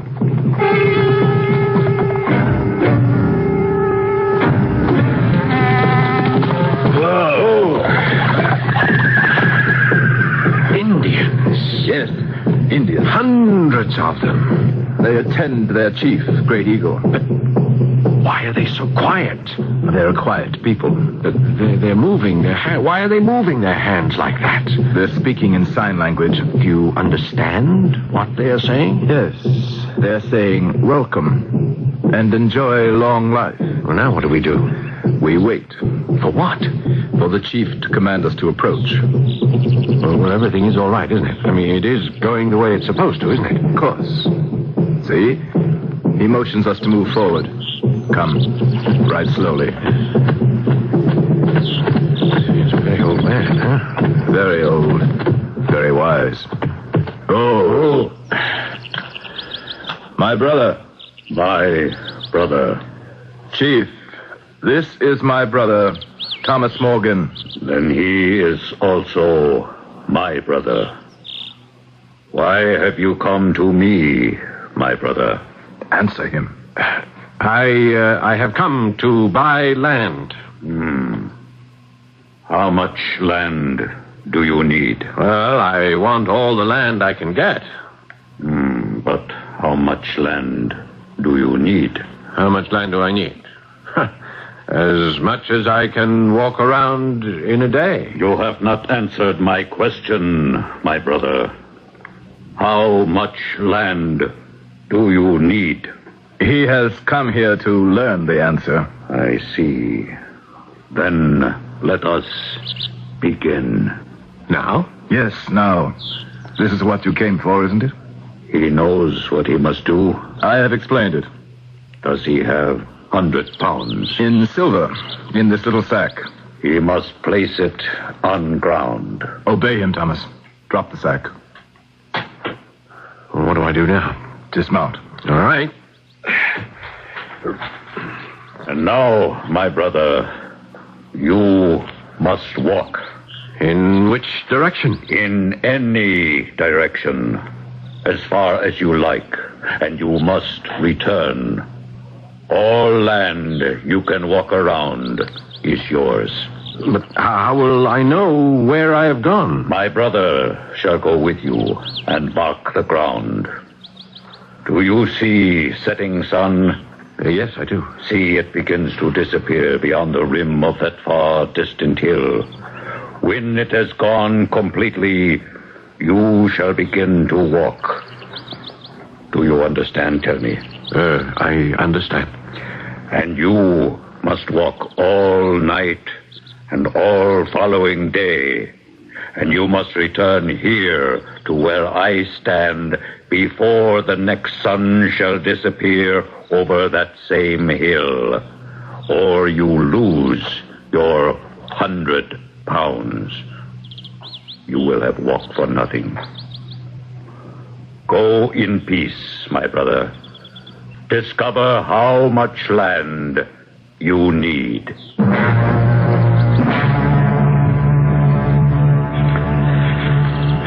It's a bright moon. How easy it is to see. How far do you intend to walk in this direction? I have schemed it out. I can walk 30, even 40 miles in 24 hours. I do have 24 hours. Oh, yes. A 40-mile circle. Do you need all that land? Oh, yes, every foot of it. And what will you do with it? Well, I shall grow wheat, corn, raise cattle, build a home. It shall be a palace. And who will live there? Oh, my wife, my children. When shall you have time for a wife? When I have all the land I want. But you want all the land in the world. Yeah, are you marking my path? Yes. Good. Well, hurry, walk faster. But we have a long way to go. We have less than a day now. See, look, the moon is beginning to wane. Soon it'll be daylight. Shouldn't you stop? What for? Rest. Sleep for an hour or two. Sleep. Remember, it has been a long, hard journey and you're tired. No, not I. If you sleep, you will rise refreshed. But this is the time to walk. Now, before dawn, when it's cool. I can cover great distances. Are you marking this trail? Yes, I am marking the trail. What's that? I don't hear anything. You don't hear that drum? No. Must be my imagination. You're very tired. You really should rest. Come on. You just keep marking the trail.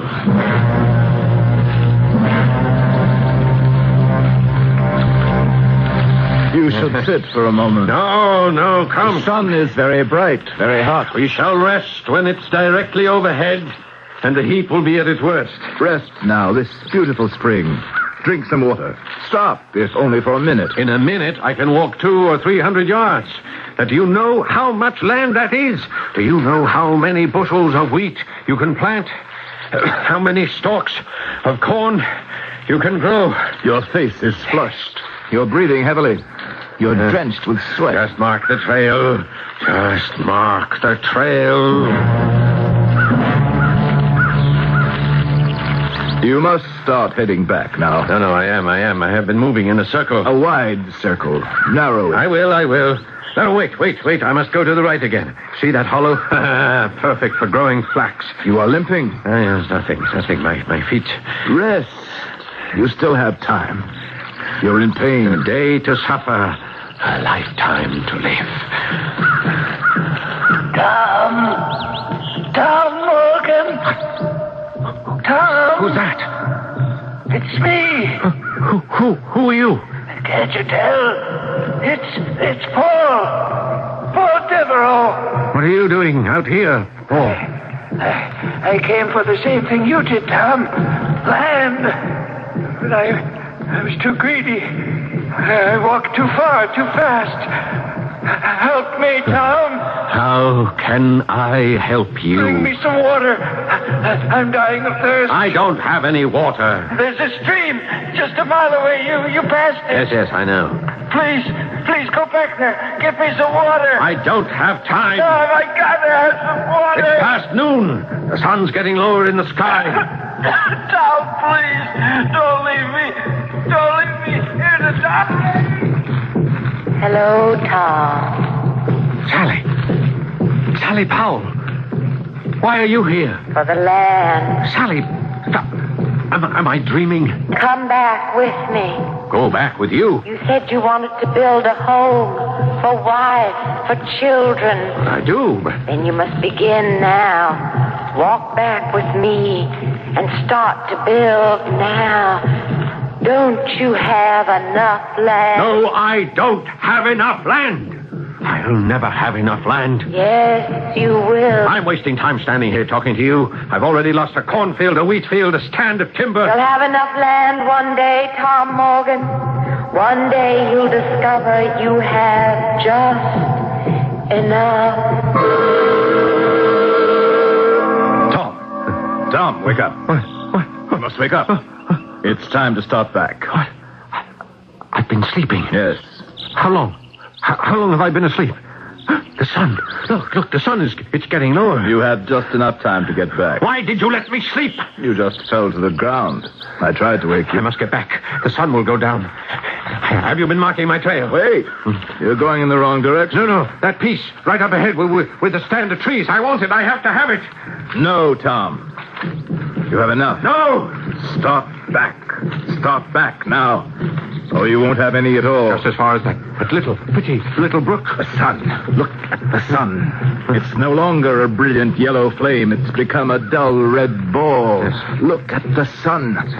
Soon you won't be able to see it anymore. Yes, you're right. You're right. I have to get back. Now. We must hurry. Yes. I'm walking as quickly as I can. Faster, Tom. You'll have to run. I'm so tired. You won't get the land. All this great and beautiful land. You won't get any of it. It's fine. Not if you don't get back before sunset. Back where? Up ahead. Up that hill. So far. Run, Tom. I can't breathe. The sun is a great red ball, and the lower part of the rim is already touching the top of the hill. Hurry! That's it. Don't stop. You make it. Can't. Keep going. My legs. I know your heart is bursting. Your legs are melting. Stop. Stop now. Stop. And you lose the land. Oh. All the land. Oh. Do you want to lose the land? No, never. I'll make it. Faster. The sun. The sun is already over the hill. Faster. I'll make it. Just a little bit further. Just a little bit. I'll make it. Where's the chief? The chief! I'm coming! I'm here! Oh, I made it! See, the very edge. There, the rim. Still above the hill. Has he made it, Chief? Yes, my brother. He has made it. Catch him, he falls. So, Thomas Morgan, my brother, you have all the land you need. No. I want more. Yes, you want more. But you do not need more. See, your eyes close slowly. Your breath no longer shakes your body. Now it leaves you. It leaves you forever. A pity, Chief. A pity. But he has learned how much land he needs. Dig the hole 6 feet from his head to his heels. Yes, my brother. 6 feet of the earth is all the land a man will ever need.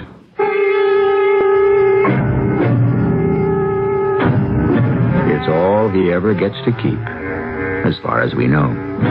They buried him somewhere in the great central plain of our country, and when Tolstoy wrote this story originally, they buried him somewhere on the illimitable steppes of Siberia. And they weren't Sioux Indians, but a Tartar tribe called the Bakshirs. We've changed very little because wherever we live, however we dress, whatever we call ourselves, we're the same people. I'll be right back.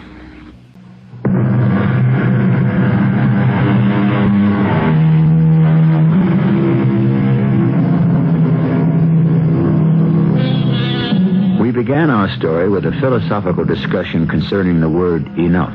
How much is enough? Are we any wiser now? Our story took place before the so-called Industrial Revolution. Today, science has given us measuring instruments of fantastic accuracy. We can measure the width of the nucleus of the invisible atom. If only we could measure the intensity of the simple human emotions. What is enough? And when does it become too much? Our cast included Paul Hecht, Gordon Heath, Patricia Elliott, and Ray Owens. The entire production was under the direction of Hyman Brown.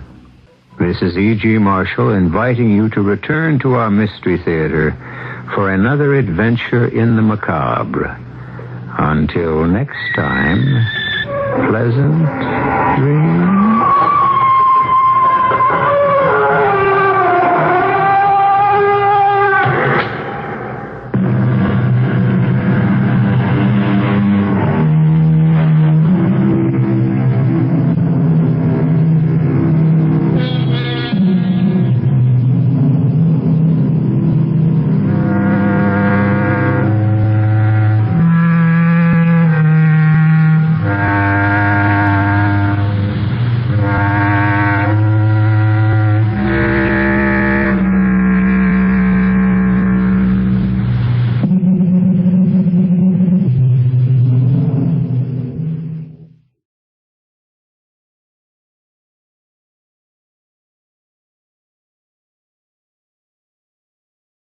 CBS Radio Mystery Theater presents...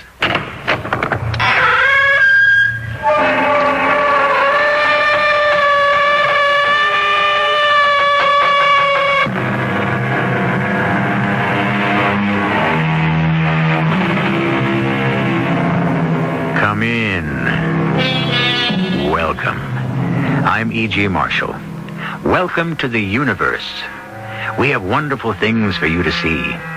We have stars being born and galaxies exploding.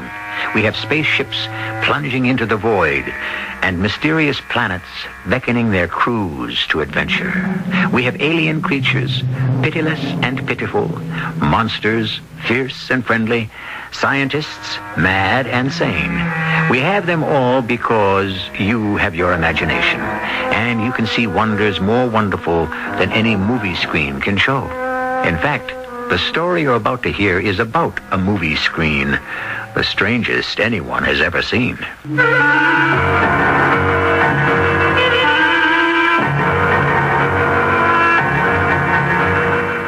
Our mystery drama, The Movie Makers, was written especially for the Mystery Theater by Henry Slessor and stars Marion Seldes and Norman Rose.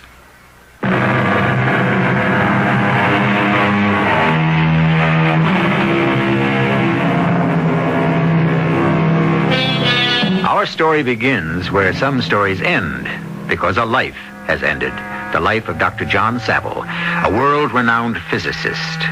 The Saville theory of dual entropy will become standard among scientific principles, and for the next century, scientists will debate whether or not Dr. Saville's theory of space heat would have been proved valid if the great man had lived. But Dr. Saville is dead. His work lives on, his memory, and his widow. Please come in, Martin. Oh, thank you, Vera. But I really think you should go up and rest now. Funerals are very hard on the living. I must talk to you. Maybe you'll finally tell me the truth. About why I went to a funeral this morning. About why my husband shot himself. Oh, Vera. Don't give me that suffering look, Martin. Save it for your students. I know you'd like the whole world to believe it was nothing but an aberration on John's part, a momentary act of madness. He was overworked. John has been overworked all his life. But he loved being alive, and now suddenly he's dead. Oh, Vera, why trouble yourself? Death is too solid a fact to question. I question this fact. Vera, your husband was approaching the end of one of the most significant theorems in physics. And when he realized what it was he found, what terrible Pandora's box he was about to open... Yes, I've heard the stories that John felt guilty about his work when he realized its implication that his guilt drove him mad. And you don't believe that? No. No, I was married to him. I don't have to believe theories, Martin. I knew the man. But you know nothing about his theory, this space heat hypothesis. Do you realize what kind of military end could have evolved from it? Did you see the interview in Science? In Newsweekly with General Fletcher? A planet wrapped in flame. That's a horrifying thought, isn't it, Vera? And that was the thought John had with him for months now. I just don't believe it. You told me he'd leave the house frequently. But yes, every day, for hours. hours. I don't know where he went. I still don't know. Never mind. We have more practical things to talk about. Practical? Legal things, Vera. We have to probate the will, get John's papers together. We'll go over them tomorrow. You know where he kept everything? Yes, his wall safe. I have the combination. I'll open it tonight. You do that. And, Vera, don't think of the way John died. Think how he lived.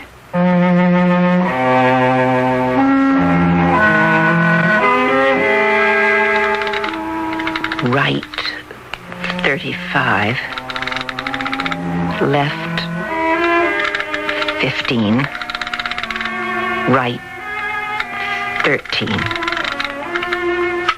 There. Oh, so many papers. Well, they'll have to be sorted out. Let's see. Oh, here are the insurance policies. These must be his work notes. I'll have to give them to Martin. What's this? Another notebook with a rubber band around it. I wonder if John could have kept a diary. Something wrapped around this. A letter? I remember when this arrived. It was a Saturday morning. John always shared the mail with me, but this letter he kept silent about, and I never did know why. Let me see. Dear Dr. Saville, your interest is kindly solicited in a unique proposition we would like to offer you. What a funny sort of sales letter. Unknown to you and by means of a process hitherto thought impossible, our organization has been photographing your life since the date of your birth on October 2nd, 1921. For heaven's sake. As a scientist, you are certain to realize the enormous complexity of such a photographic undertaking and the amount of research it required to unearth the radical new concepts involved. We are offering private screenings of these films to the selected group of individuals upon whom we have been experimenting. We plan to limit these showings to 1 hour daily and are forced to charge a minimum fee of $100 per visit. The films will be projected at our own offices at 420 Oak Road, Carrington, Massachusetts, which is 18 miles north of Boston. If you are interested in a trial session, we would be pleased to have you call at our offices on Thursday of this week at 10 a.m. Good Lord, I wonder if John actually... Oh, wait, now there's more. There is one other consideration. We ask that you maintain complete secrecy about our organization. We are not yet ready to make our process public, and for this reason, we request that no one, not even your closest kin, be informed about the contents of this letter. Failure to comply will result in a withdrawal of this offer. Yours very truly, Howard Frank, Vice President, Life Films Incorporated. But it has to have been some kind of hoax. How could such a thing be possible? I wonder if John's notebook... Let me see. The letter was dated the 5th. Thursday of that week would be... Here's the entry, yes. June the 9th. The first entry. The very first. This has been an extraordinary day for me, and worthy of being recorded in a special journal. 1 hour ago, I returned from a small town called Carrington, some 18 miles from the city of Boston. I've spent this morning in a ramshackle frame house at the outskirts of town, whose interior has been converted into a modern, office-like arrangement of some 4 rooms. And in one of those rooms, I have been watching myself as a youth of 27 attending a small gathering at the home of a man who's been dead for 10 years. I realize that I am writing this with unscientific detachment, but this experience has shaken my soul like dice in a gambler's cuff. I will try to start at the beginning.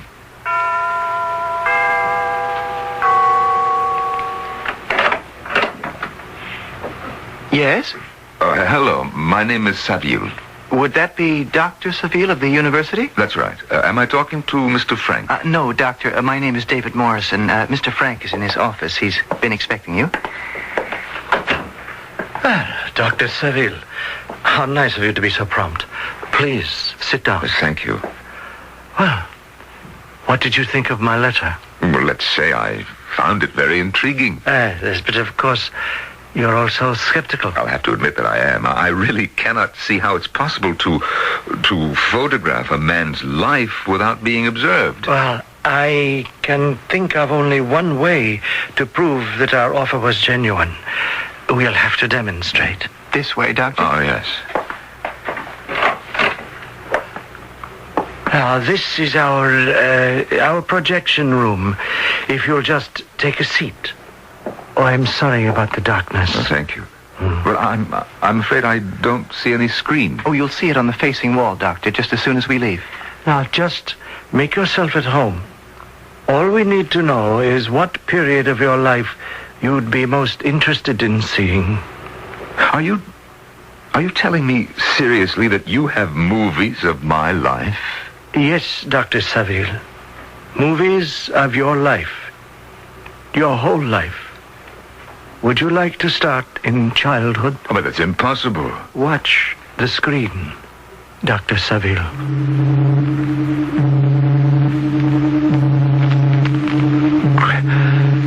Great heavens. It can't be. It's my father, but so young. It just can't be. Please. Now try to think of some specific event you'd like to see. The more specific, the better. All right, but I don't know the exact day. It was around the middle of May in the year 1946. It was the day I first met my wife, Vera. Do you think that you could locate that exact film? Of course. It won't be any trouble. It was a small party at the home of a Mr. Hugh Donato, a colleague of mine at the university. Dead now. It will take just a few minutes. Now, just relax. I'm sure we'll have no trouble finding the exact film. They left me alone then.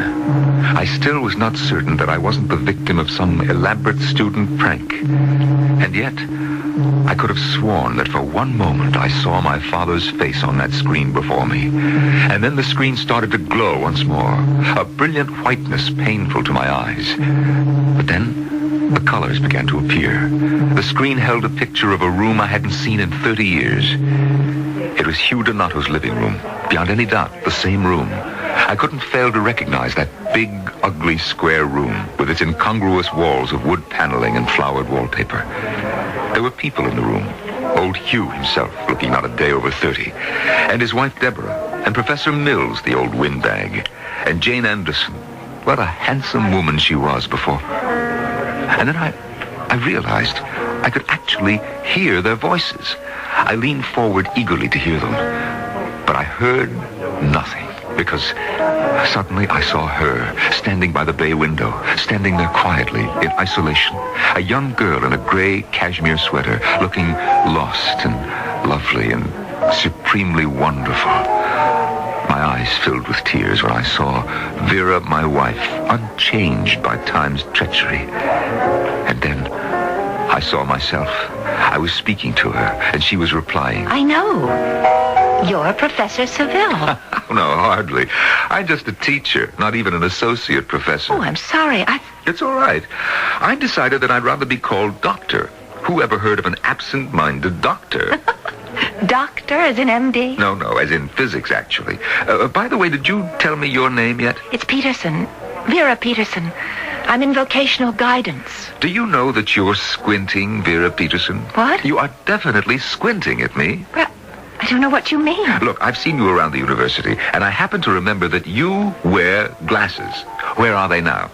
Oh, well, They're in my purse, if you really want to know. Well, I think you ought to wear them. You do? Certainly. How else can you know what I look like? I might be a veritable Mr. Hyde, for all you know. Instead of Dr. Jekyll. Go on. Put your glasses on. I might have just the impudent charm you like. All right, I will. There. You know something, Miss Peterson? You should never worry about wearing those glasses. I mean all the time. Nothing in the world could hide the beauty of your eyes. Can it really be true? Did John really see these things? Let's see what's on the next page. It wasn't until I was back on the highway, heading for home, that the full impact of what had occurred struck me. I knew that I had just witnessed a great scientific mystery, a secret which my scientist's mind should have coveted. Yet all I could think about was the personal side of my discovery, and even as I write these words, I am trembling with impatience for my next visit to Life Films Incorporated. Well, everybody loves the movies, but can you imagine what it would be like to star in your own life story? Would you see yourself as hero or villain? Your life as a comedy or tragedy? How did Dr. John Saville see himself? And what was the effect of his strange movie-going habits? We'll find out when we return shortly with Act 2.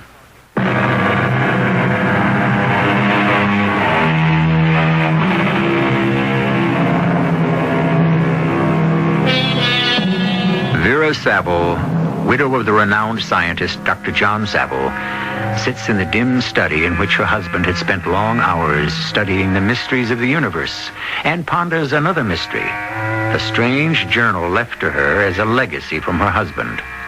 A journal which tells the incredible story John Saville had kept secret from her. June the 22nd. Shall I tell Vera what I have seen? Shall I jeopardize this opportunity to relive my life in the strangest of all possible ways?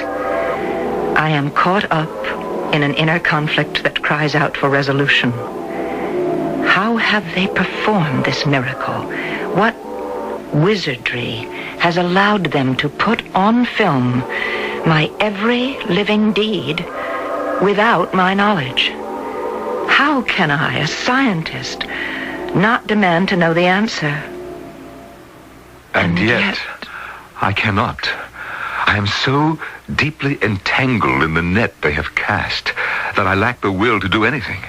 Every hour I have spent in the Carrington projection room has been infinitely precious to me. The past has become more real and more important to me than the present. Today, for instance, I spent an hour on a train with my father. I was on a transcontinental Pullman, sitting in the dining car, watching the towns and farms of America flash by the window. My father had some interesting tale or legend to recount about everything we saw, for his engineering work had given him the opportunity to know every state in the Union with a hometown familiarity. I remember how fascinated I had been by his stories when I was 14. That was the age of my trip. And how sad I was to realize now what a terrible old bore my father was. What a stuffy, pompous, wonderful old bore. How could I surrender such delights, even in the name of science?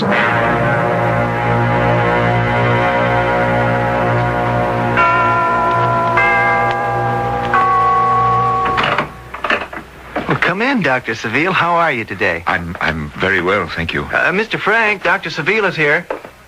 Well, hello, Doctor.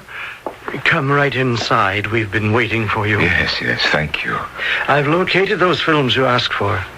The dinner at the Waldorf Astoria. You did say the award date was September the 10th? Yes, that was the date. Now, I admit I feel a bit foolish about wanting to see myself given tributes. I didn't realize I had so much ego. But it's perfectly natural, Doctor. To receive such an honored prize, you must have been very proud. Oh, no, I didn't feel pride at the time. I felt embarrassed having all that attention showered on me. I would have much rather been at home in my study or in a classroom. But, for some reason, now I would like to see it all again. It must be old age. You are not an old man, Dr. Seville. There are many things in your life yet to come, I am sure. But you're not photographing me now, are you? The process isn't continuing. No, Doctor. Our experiment is over. Now, all you have to do is enjoy it. And I did enjoy it. I have to admit the truth. I sat in the darkness of that projection room and watched the world pay me tribute. And Lord help me, how I relished it all. How Vera would have laughed to see me. Poor Vera. I know that my movie-going days are causing her great worry. My unexplained disappearances. And even worse, my diminishing interest in my work. The space heat theory is so close to completion. It would be unforgivable to allow my efforts to lag because of my need for pictures of my life. John, you must see a doctor. You haven't seen one for months. I don't need a doctor, Vera. There's nothing wrong with me. John, I talked to Dr. Kahn about you. Kahn? You know what kind of doctor he is, Vera. Yes. Ah, I see. You think that I'm going a little funny? No, of course I don't think that. But you know yourself that, well, you've changed. Your habits are different, and you're having problems at the university, aren't you? Well, yes, I suppose I am. Some problems, nothing serious. Well, Martin tells me... Well, go on. What did Martin say? Something about a disability you have. Well, it's true. Something strange has happened to me, Vera. I cannot explain it. I'm sure that it's only temporary. Please tell me, John. Vera, I seem to have forgotten some basics. It's very strange. Sometimes I feel like some poor C student struggling with the intricacies of calculus. In fact, there are times when even simple arithmetic seems beyond me. Then, is that why you haven't been working? Well, it may be part of it, but Vera, please don't worry. I'm going to start again. I have an idea about how to start again.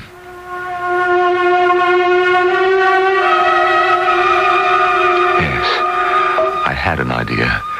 You might call it an inspiration. Didn't the files of Life Films Incorporated contain every waking hour of my life? Watching the films, why couldn't I quickly reorient myself to the foundations of my work? It would be a refresher course, and I would be my own instructor.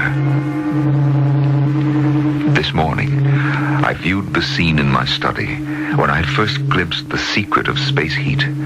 The blackboard covered with equations was a friendly sight, and as I studied it eagerly, a sense of elation came over me. But when I arrived home and made myself a makeshift lunch at 2 p.m., the terrible truth struck me. It had all been so clear on that screen in the projection room, but now, sitting in that quiet kitchen, the film seemed like a long-forgotten dream, a hazy memory from the distant past. The cosmic sense of all I had seen on that blackboard had become meaningless. I could recall nothing. Absolutely nothing. September 13th. I did not go to Carrington today. The effort was monumental. I left the house as usual, not wanting the change in my routine to be noticed by Vera. Instead, I drove the car through the countryside in an effort to clear my clouded brain. The attempt was unsuccessful. I could think of nothing but that narrow room at Carrington. I craved the comfort of that armchair and screen, the way an addict must crave his narcotic. Those hours now are essential to my existence. I must have them at any cost. September the 14th. My mother was a beautiful woman. I've always thought so, and now I'm sure of it. She was like some golden angel with long blonde hair and gentle hands. She died when I was only 5, but I've spent an unforgettable hour with her on this, my birthday. Even now, locked in my study, while Vera pleads with me on the other side of the door, my eyes are full of tears. Why can't they leave me alone, my so-called friends? Martin, it's the only way. I asked Dr. Kahn to come to the house tonight, just to observe John, to tell me what he thinks. Well, it won't work, Vera. You can't treat an unwilling patient. Oh, I don't want him to start treating him. I want him to tell me what's wrong. Oh, Vera, no doctor will make a diagnosis on this basis. I'm surprised Dr. Kahn agreed to all this. Oh, he doesn't really know. I just asked him for dinner. He's met John before, you know. He's met him at least a dozen times at those award dinners. I still say it's the wrong way to solve the problem. You must convince John to see someone. Convince him that there's a need. But I've tried that, and I've failed. I've got to try something else. Well, what are you two conspiring about? Evening, John. How are you feeling tonight? I feel fine.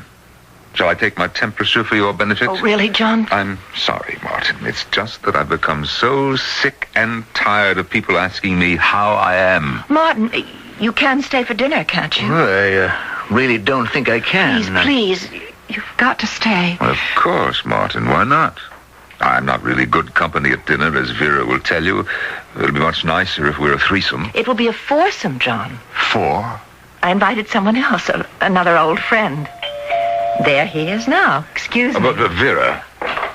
Please come in, Doctor. Did she say doctor? Well, it's starting to rain a bit, I'm sorry to say. Let me take your coat. Well, I never did learn the art of remembering my umbrella. Well, good evening. Oh, hello, Victor. Yes, Martin, how nice to see you. And you, John? John, you remember Dr. Victor Kahn, of course. No, I'm afraid I don't. Well, something tells me you're surprised to see me here, John. I heard my wife say that you're a doctor. Well, you know Dr. Kahn is a psychiatrist. Well, in fact, the two of you shared the same award last year, remember? No, I don't. I don't remember anything about it, and frankly, I don't see why I should share my dinner table with a stranger. John, how can you say that? I'm sure that you have regular consulting hours, Doctor. I don't intend to consult you on my dinner hour. Now, if you'll excuse me.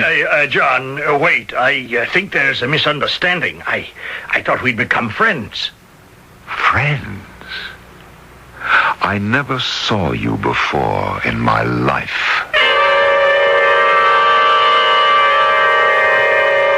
October the 6th. It's the last entry. The last page. October the 6th. My hand is shaking. I can barely write these words. Today I have had terrible news. I cannot believe it. I'm sorry, Dr. Seville, but I'm afraid we cannot show you a film today. Not show me? But why? I have the money. I am really very sorry. You see, the projection room has been dismantled. What? But why? Is there some problem, something that has to be repaired? It's been dismantled, Doctor. What does that mean? I'm afraid that you will not be able to continue your visits here. This business has become, well, unprofitable for us. Oh, but I'll pay you more. It doesn't have to be only $100. I can raise more money, I promise you. It isn't that simple. But why are you doing this? Tell me. We're very grateful for your patronage, Dr. Seville, believe me. But our experiment is over. It isn't fair. It's just not fair. There are 1,000 things I want to see. Please, I beg you not to do this. I beg you.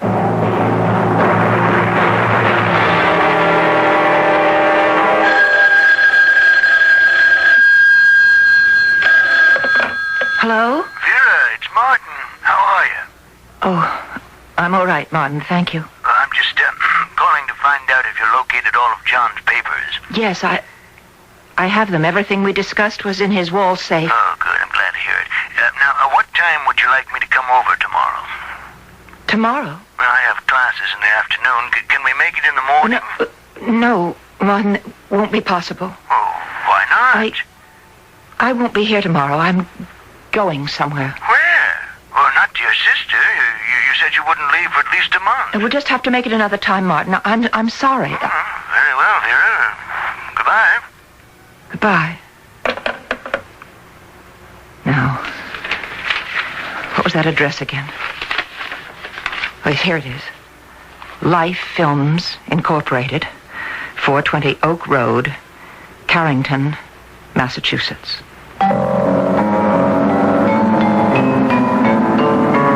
And so, Mrs. John Saville has decided to follow the same trail her husband followed. What will she find there? An answer?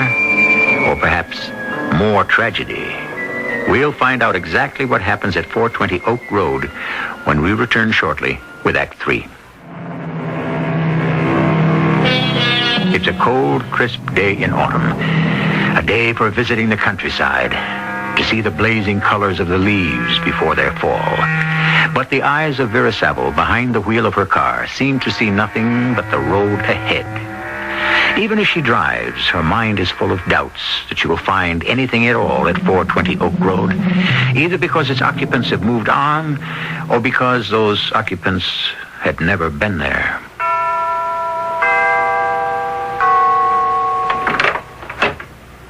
Yes? Pardon me, I'm looking for a place called Life Films Incorporated. Oh, I'm sorry. You must have the wrong address. No, I'm sure it's the right place, but perhaps the firm is no longer located here. I'm sorry. I really can't help you. Oh, wait, please. I'm Mrs. Saville. My husband was Dr. John Saville. You know his name, don't you? I am afraid not. Please don't shut the door. What is it, David? Is there a Mr. Frank here? Mr. Thomas Frank? Yes. Yes, my name is Frank, Mrs. Saville. Let the lady in, David. Thank you. Thank you very much. Yes, come this way, Mrs. Saville. Please, sit down. No. I'd prefer to stand, thank you. I really think you would be better off. This chair is quite comfortable. Very well. Now, tell me what we can do for you, Mrs. Saville. I know what you're thinking. Pardon? You're thinking that John disobeyed your instructions, but you're wrong. He never told me about you or about this place. He kept a journal, a record of his visits here, and I found it after his death. You have our deepest sympathies, Mrs. Saville. Your husband was a great man. Thank you. You should know, of course. You should know everything about John. Mrs. Saville. I've read about your movies. It's difficult to believe that such a thing can be done. But as the wife of a scientist, I have more liberal ideas, perhaps, concerning what is possible. Yes. Many things are possible, Mrs. Saville. No one knew that better than your husband. He was a brilliant man. But what he accomplished in his lifetime was no greater than your own achievement. Oh, we did not invent the life film process, ma'am. We are merely, salesmen. Ah, well, you have an amazing product to sell. Truly amazing. A filmed record of one's own life. Very ingenious. But in this case, your ingenuity killed my husband. Oh, we cannot believe that, Mrs. Saville. You did. Read his journal. Read it and you'll see. These films of yours destroyed him. They destroyed his will. They were like a drug to him, like an addictive drug. And then you cut them off. You stopped them and he couldn't bear it and he killed himself. That wasn't the case. It's the truth. Read the last entry. The pain he felt, knowing that he could no longer visit his past, see his life relived. Mrs. Saville, you must hear our side of the story. I know you're overwrought, but we deserve a hearing. Yes, that's why I've come. I want to know how you can justify what you've done. Very well. The first thing you have to know is that there are no films. What did you say? We are not movie makers. There has been no photographic record of your husband's life. But his journal... Things are not always what they seem. Our people have learned many things, but this is not one of them. Your people? Who are they? It is true that your husband saw his past, Mrs. Seville, just as he says in his journal. But the method was something different from what he thought. It had to be. And we couldn't tell him the truth for fear that he would reveal our purpose. What purpose? The purpose of life, Mrs. Seville. Your husband was on the verge of an important discovery. A discovery that the people of our world have been aware of for many centuries. Your world. Oh, no. Oh, no. I'm not going to believe this. You're going to sit there and tell me that you're from some other planet, that you're aliens? It will be the truth. But that's not possible. I want the real truth. Not some idiotic fairy tale. It is only the truth. We are from a planet of a sun, not too distant from yours. Someday, perhaps, your people will reach us just as we have reached you. And when that day comes, if you come in peace, we will greet you in peace. But what has this to do with my husband? We are given to the long view of things, Mrs. Seville. That's why we were sent here. To prevent your husband's theory from being born before its time, before the people of your world were able to cope with its dangers. We had to stop him. You mean to kill him? Is that what you were planning to do? Kill my husband? No, Mrs. Seville. We are forbidden to take life. There are laws in your world which also forbid it, but those laws are only in your preachings. Our law is integrated in our minds and bodies and souls. Oh, I see. So you arranged for him to kill himself? No, that was not our intention. We deeply regret this tragic outcome. Please believe us, Mrs. Seville. All we wanted to do was to make your husband forget. But how? By destroying his mind? We hope to have him forget only enough to make completion of his work impossible. Yes, come with me, Mrs. Seville. I want to show you our projection room. Come in, Mr. Seville. Well, it's just as he described it. Yes. This is where your husband watched scenes from his past, but not on films, Mrs. Seville. We have evolved a method for producing from one's own mind the stored images of memory. I can assure you, the principles involved are more complex than your husband's space heat theory. Memory. Then John only remembered what he saw. Oh, the mind forgets nothing. There is a storehouse in our brains that keeps its treasures until some outside force brings them to light once again. We have discovered that force, that light, if you will. And through it, Dr. Seville rediscovered his past. It was a wondrous experience for him. But we expected to be repaid. And you don't mean money? No. We were repaid in another kind of coin. The coin of forgetfulness. The effort of extracting the past is a great one. The price is memory itself. Each hour your husband viewed in this room would later be forgotten by him in its entirety, no matter how hard he tried to recall it. Then you did destroy his mind. In the interests of peace, Mrs. Seville. And then when you were through with him, you tossed the empty shell aside. We did what had to be done. And what will you do now? We will return home. Our task on Earth is ended. For now. And what will I do now? John was everything to me. To you, he was nothing more than an assignment. something you had to attack and destroy. But he was my husband, my life. Oh, believe me, Mrs. Saville, we wish there was something we could do. Well, there is. There is. Anything, Mrs. Saville.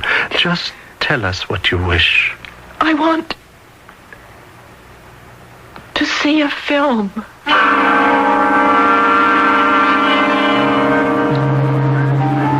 Do you know that you're squinting, Vera Peterson? What? You are definitely squinting at me. I don't know what you mean. Look, I've seen you around the university, and I happen to remember that you wear glasses. Where are they now? Oh, well, they're in my purse, if you really want to know. I think you ought to wear them. You do? Certainly. How else can you know what I look like? I might be a veritable Mr. Hyde for all you know. Instead of Dr. Jekyll? Go on. Put your glasses on. I might have just the impudent charm you like. All right, I will. There. Well, what do you think? Well, you're not Mr. Hyde. But I don't know about the impudent charm. You know something, Miss Peterson? You should never worry about wearing those glasses. I mean all the time. Nothing in the world could hide the beauty of your eyes.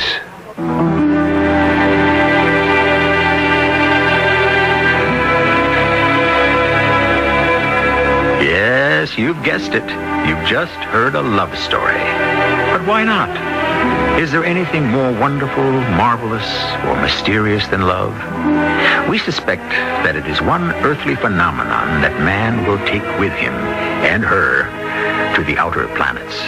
That romance will follow the rocket ships, that valentines will be sent on Venus, that wedding rings will be worn on the rings of Saturn. I'll be back shortly. Delta Airlines. Say, does Delta fly to Atlanta? Yes, sir. Delta has the most non-stops to Atlanta. 9 every day, plus 8 one-stop-through jets. Well, better give them all to me. Yes, sir. Here goes. 7:20 a.m., rise and shine. The 8:20 flight is next in line. There's another breakfast flight at 9. Then come flights at 11:05, 11:30, and 12:25. The next flight takes off at 1:10, and close behind, the 2 p.m. There's a 2:40 flight and a 3:30, too. Or maybe the 4 is just right for you. The 4:40 jet is a big tri-star, and the 6:25 is popular.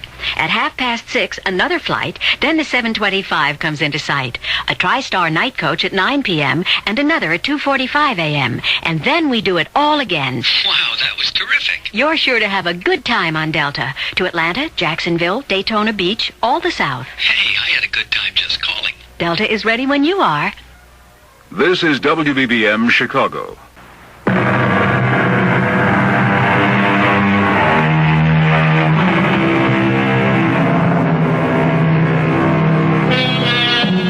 Speaking of love and science fiction, have you ever heard about the Hollywood producer who plotted his first science fiction movie?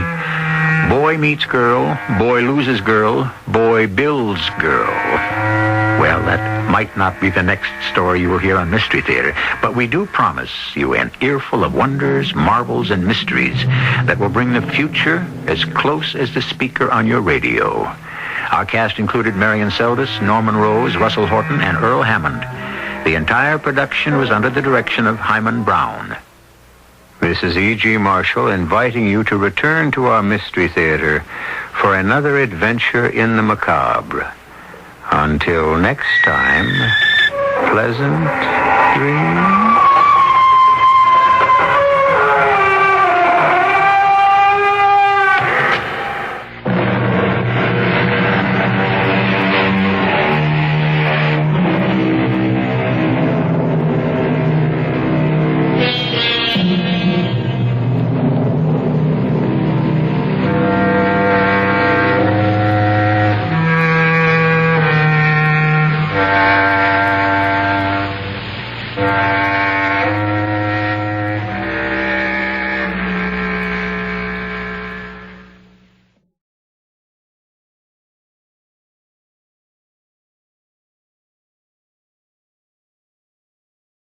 The CBS Radio Mystery Theater presents...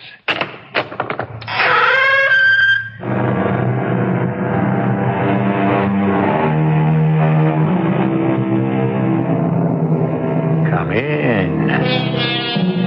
Welcome. I'm E.G. Marshall, who shares with you an interest which few can deny in strange tales of the macabre. Stories that arise from suppressed motives and odd personal experiences. You've heard, no doubt, of ESP, extrasensory perception. Do you believe that such a gift exists? The power to perceive the thoughts of another? Believe me, it does. In some persons, it has been developed to a high degree, and there is scientific evidence to prove such a contention.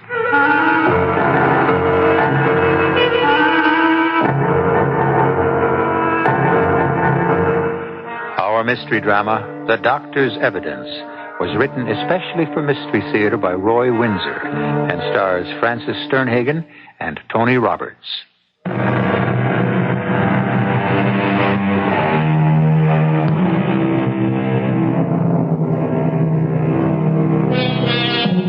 One definition of extrasensory perception is the perception of another person's thoughts and actions not received by the senses. At one time or another, most of us have had the experience of knowing what another person was thinking. A strange experience, the kind which psychical research has been studying at least since 1882, when the Society for Psychical Research was founded.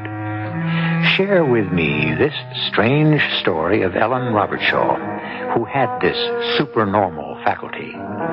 After an automobile accident, it seemed to increase, as Ken, her husband, explains to his secretary, Kay. Ellen had the gift, or whatever you want to call it. It's ghastly. Falling to her death. Can you imagine what thoughts went through that poor woman's head? Could she have anticipated her death? I have no idea, Kay. No, that would be magic. Do you believe in ESP, clairvoyance? Well, they're not the same things. ESP is telepathy. I'm told it's a scientific fact. But you do believe in telepathy and that Ellen had the faculty? I really don't know. You surprise me.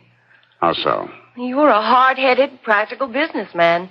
This occult bit seems out of character. Oh, now it's occult. No, don't assume I believe in telepathy. I'm still a skeptic.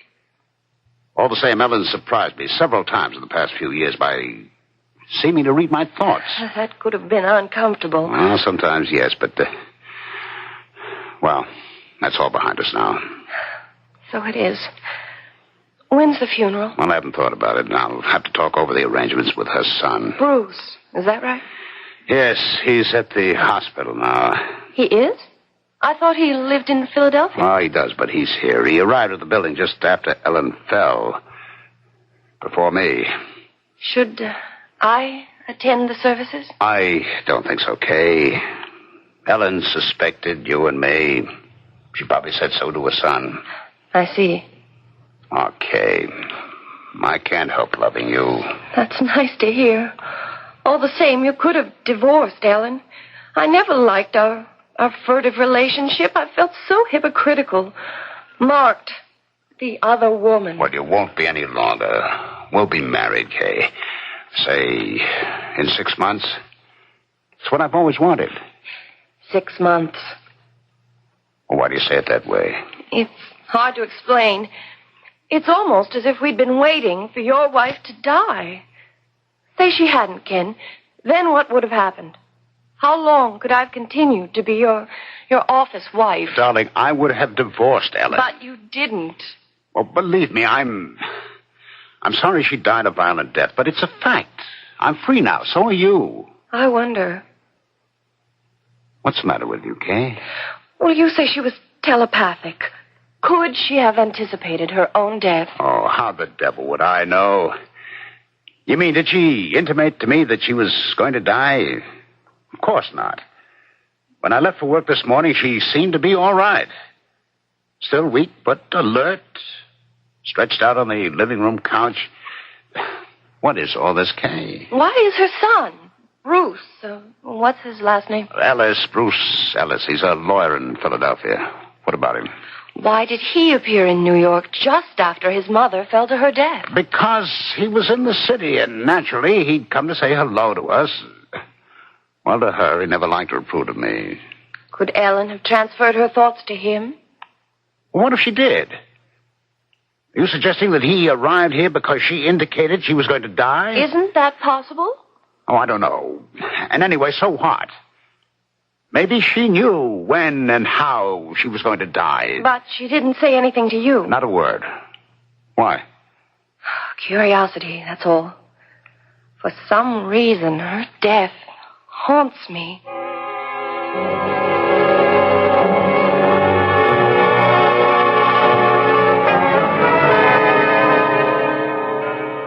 More coffee, Ken?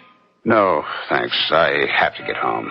You're depressed. Of course I am. You and your mumbo-jumbo about telepathy. How do you know she had the faculty, if that's what you call it? I still don't know, but a doctor, a dry old stiff named Max Croft, was pretty convincing.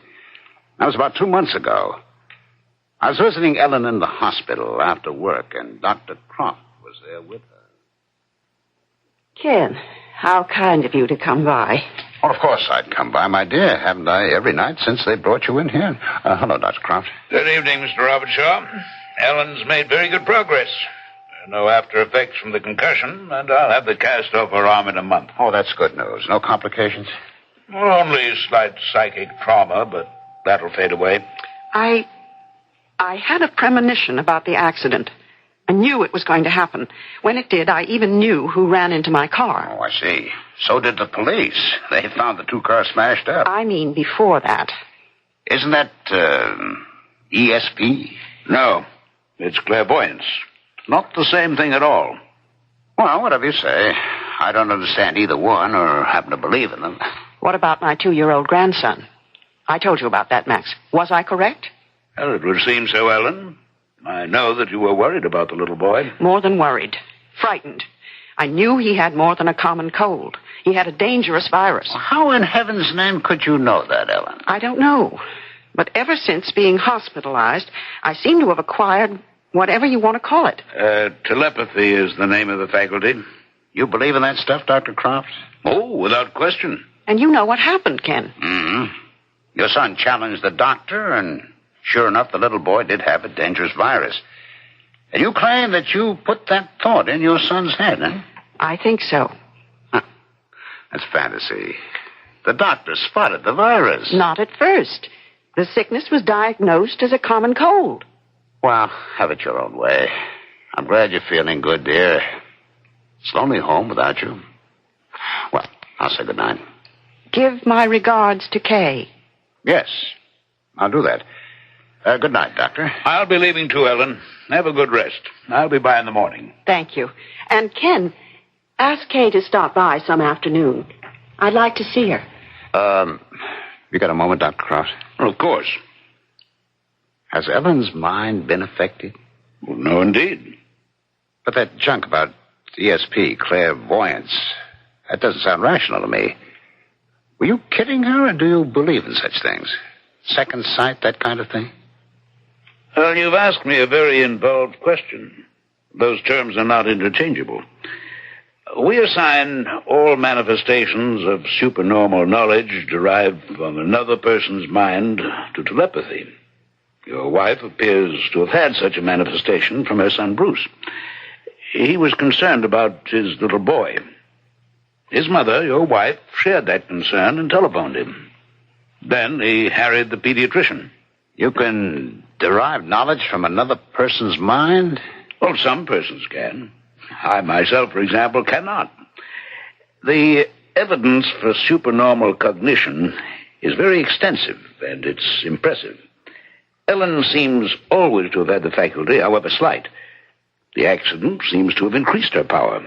And, clairvoyance, it's not the same thing, eh? No. A clairvoyant does not derive supernormal knowledge from the mind of another. He just derives it, that's all. Haven't you ever sat in a room with another person and discovered that both of you were thinking about the same thing? I'm afraid I'll have to pass, Doctor. Well, I've taken up your time. Oh, perfectly all right. Psychical research is an intriguing subject. Your wife does have the telepathic faculty, and I suspect she also has an ability with clairvoyance. May I ask a question? Certainly. But I'm curious to know what your wife meant when she said, "Give my regards to Kay." My secretary, Kay Tyler. I'm meeting her for dinner at 6:30. Ellen knew that? I suppose I mentioned it to her when I spoke with her this afternoon. I see. Well, enjoy yourself. Good night, Mr. Robertshaw. What you've just told me is pretty spooky stuff, Ken. I don't think so. Something happened to Ellen, and ever since she got home from the hospital, she's talked weirdly. Did you tell her that you were having dinner with me? Oh, I must have. But you don't know. And now this, dead from a fall from the 8th floor. And it was only a week ago I called on her. Remember how uncomfortable the visit became? Yes, vividly. Kay, how nice to see you.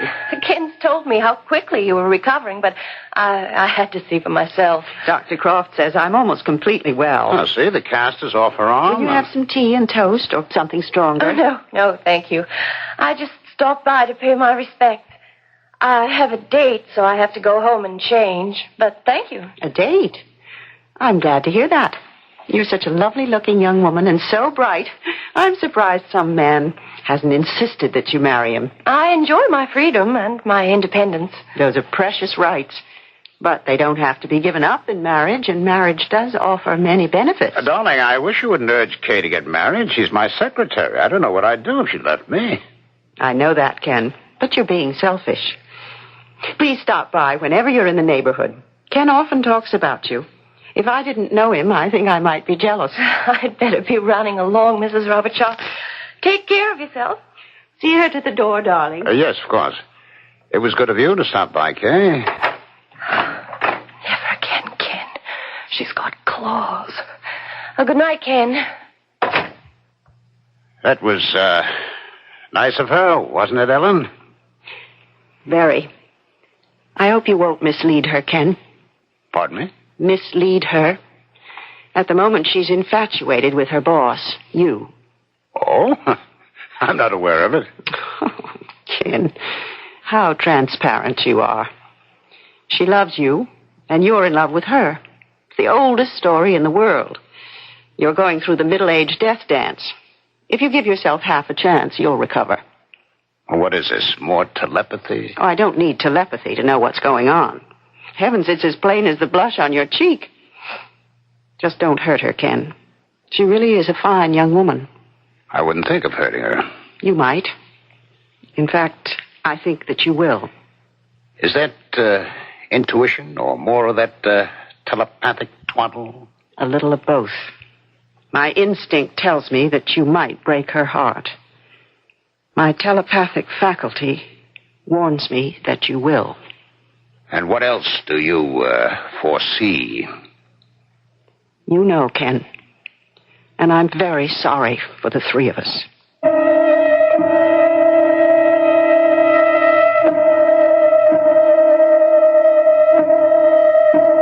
What must it be like to live with someone who has a telepathic faculty?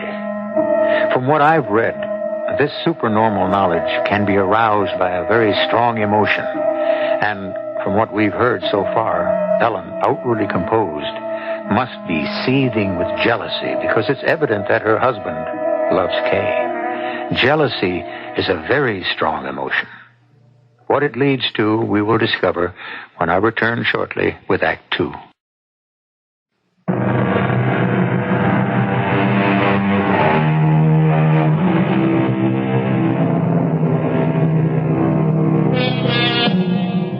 The philosopher Descartes wrote, "That God has foreordained everything is self-evident."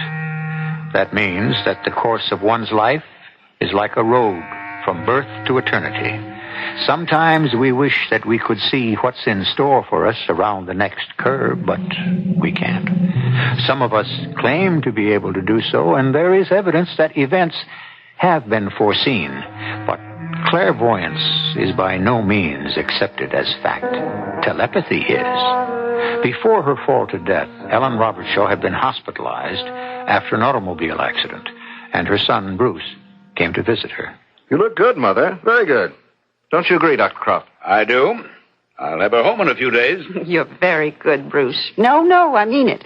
Running up from Philadelphia once a week, twice right after my accident. Molly must wonder if she's got a husband. How is she, by the way? And how's my grandson? Oh, they're fine. Was Molly disturbed by my telephone call? No. Of course not. She knows how much you love the baby. But she is a doubting Thomas, isn't she? Well, yes. Bruce, let me ask you something, and give it some thought before you reply. Oh, all right. I knew, let me repeat that, I knew that your little boy was ill, seriously ill. How did I know that? Oh, I don't know, Mother. But he was ill. All right. How did you know? Telepathy. Your thoughts, your worry, were transmitted to me, and in turn, my concern to you. Can you doubt it? Didn't I telephone right from this hospital room and express my concern? I told Dr. Croft how worried I was, didn't I, Max? Yes, you did. You see? Well, even if I see, I don't understand. Neither does Molly. I often know what a person is thinking, Bruce. How can you? How does that work? Max. Before I try to answer that question, tell me, Bruce, were you aware of your mother's concern about your little boy? You mean, did her thoughts come into my head? Well, yes, but I couldn't say through telepathy. I know Mother loves her grandson, so naturally we didn't want to worry her when he became ill. She had enough to worry about, her injuries and the accident and... Well, you may be right, Bruce. On the other hand, your mother has startled me several times by apparently reading my thoughts. How I feel about her husband, for example. Well, no one has to be a mind reader to know that, Dr. Croft. I feel the same way about Ken. But you're saying that Mother has this telepathic faculty, hmm? Yes. Ideas may be telepathically transmitted without conscious effort between the agent and the percipient. A percipient is one capable of perceiving. Your mother as agent and you as percipient make contact through your subliminal minds. And that big word needs to be defined. Subliminal means below the level of consciousness. You're saying that I've got the telepathic faculty? Well, to some degree, every one of us has it. Most persons are potential agents and percipients. Some more so than others. But I'm talking fact, Bruce. There is such a thing as telepathy. When is Mother being released from the hospital? Oh, there's no reason your mother can't leave by Friday, day after tomorrow. You'll be weak for a while, Ellen. Most bed patients are after they're discharged, but except for your arm in a cast, you're in good health. Mother, do you want me to... No. No, my goodness, I can get home by myself.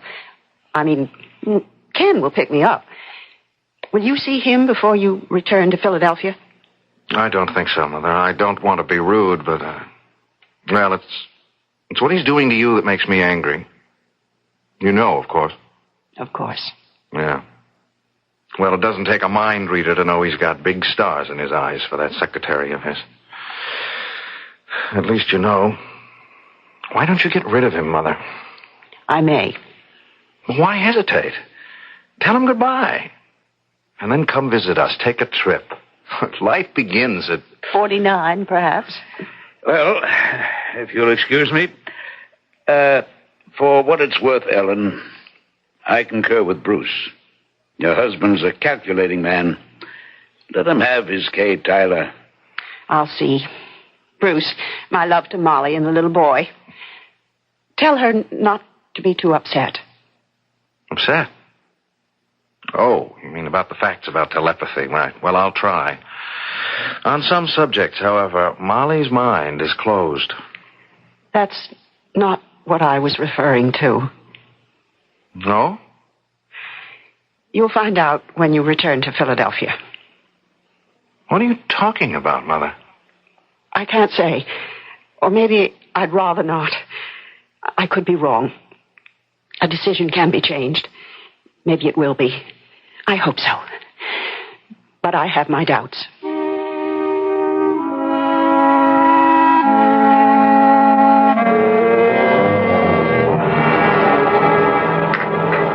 What is it, Kay, darling? You're off in space. Is anything the matter? Everything's the matter, Ken. I'm going to have to break it off. I see. I wish you did. I just can't stand being two-faced anymore. If you want me as much as you've said you do something about it. Otherwise, let me go. Leave Ellen, huh? Look, I'm not trying to break up a marriage, but you say it isn't one, so I'm not really the other woman. If you haven't got a marriage, why don't you end it? All right. I'll speak to her tonight and pack up and leave. You've said that before. You call me. I won't call you. Meaning? I won't see you anymore, Ken, until I can be seen with you in the light of day. Tomorrow's Friday. My last at the office. There are other secretaries in the company who'll jump at my job. You won't be hung up. But tomorrow's my last day in the romantic shipping business. All right, we'll see about that. After I've spoken to Ellen, I'll come over to your place. Now, you'll be home, won't you? I don't know. I'd like to believe you, but... I'll be by. Now, stop acting like a silly schoolgirl and come on, eat your lunch. Oh, Ken.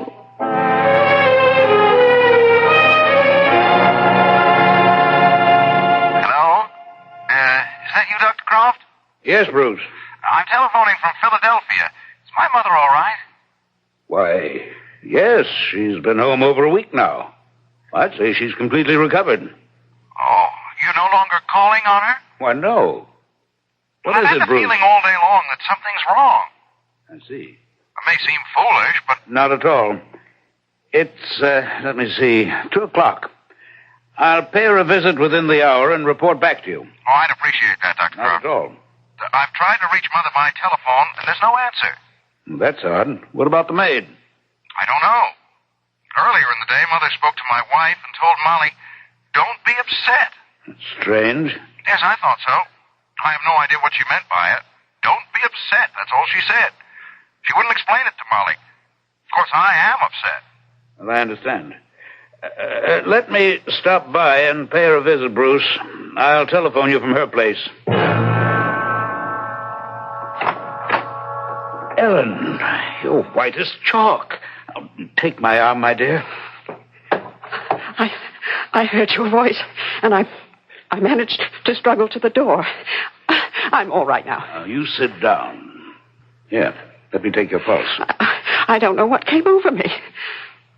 And I do. Your pulse is very rapid. What's frightened you, Ellen? I really can't see. Now, lie back on the couch and try to relax. Now, what is it? Something's upset you. Tell me. There's nothing you can do about it. There's nothing I can do about it, Max. But it's all right. Well, I take it you're alone here. Yes. I gave the maid the afternoon off. She's gone down to Richmond. Her sister had a baby, and they're going home from the hospital tomorrow. Have you been awake most of the afternoon? Why? Well, Bruce telephoned you here, but he got no answer. Oh, dear. Now I've upset both Molly and him. How thoughtless of me. Why did you tell Molly not to be upset? About what? Well, foolishness. Why didn't you answer the telephone, Ellen? I tried, but I'm still pretty weak. I didn't reach the phone in time. Is that the truth? Why, of course. Well, you should be strong again, Ellen. I don't quite believe there's anything physically wrong with you. Mentally, well, that's another matter. There's nothing wrong with my mind. I'm not saying there is. But the mind, yours especially, can play funny tricks. Fear can affect the body in strange ways. I suspect that fear made it hard for you to move to the telephone when it rang. Now tell me the truth, Ellen. Isn't that what happened? Yes. I just couldn't move. Then I heard your voice through the door, and my fear vanished. All right. Now, tell me what you're afraid of. I'm your doctor. I'm also your old friend. Bruce knows. I see. Telepathy? He's afraid for me, and I'm afraid for myself. You're afraid of what? Ken is despondent, Max. And he may do something he'll regret. Well, has he threatened you? No. But he wants to be free. Well, give him his freedom. He isn't worth the powder. That's what I intend to do. If I'm in time. Another riddle. What do you mean by that? I should have proposed a divorce sooner. Now it may be too late.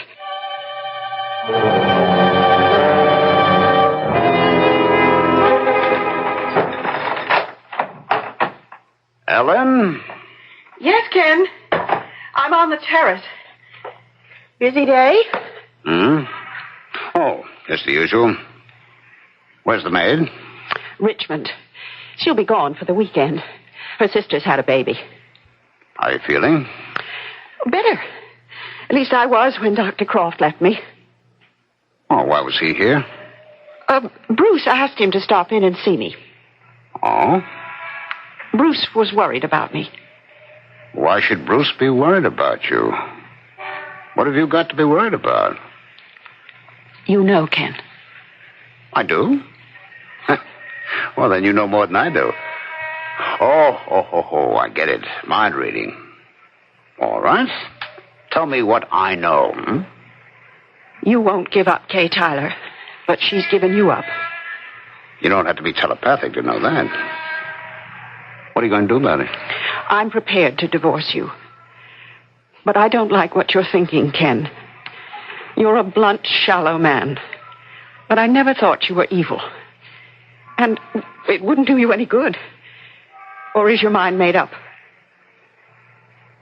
What about money? What about it? You're a rich woman. I like the way we live. I have a will. What does it provide for me? Ordinarily, the husband... My estate is in trust. In the event of my death, there would be some money for you. But my first husband made certain that Bruce and his children would receive the bulk of it. Death is one thing.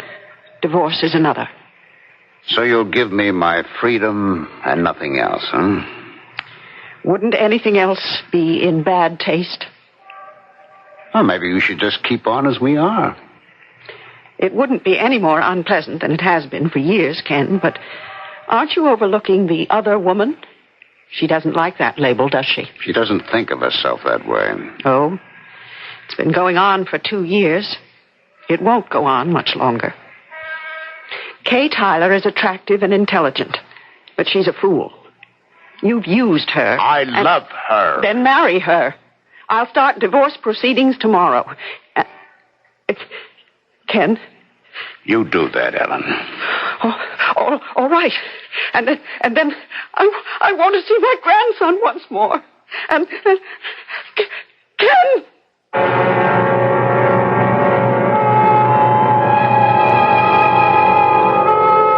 We have heard, of course, that Ellen Robertshaw died from an accidental fall from her 8th floor terrace. She was so distraught from her unpleasant conversation with her husband that while watering the flowers suspended in window boxes from the terrace railing, she leaned forward and fell. That seemed straightforward enough, but we know better.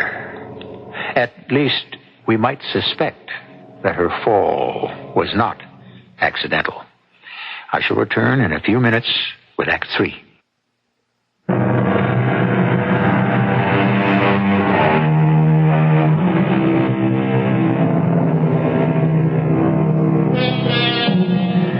These days, a great number of married men and women seem to fall in and out of love more easily than they did 20, even 10 years ago, when, if I may say so, the vows pledged were taken more seriously.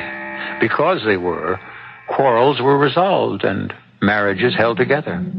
Even a quarrel over the other woman. Ellen and Ken Robertshaw, she especially, tried but failed to resolve his, shall we call it, preoccupation with Kay Tyler.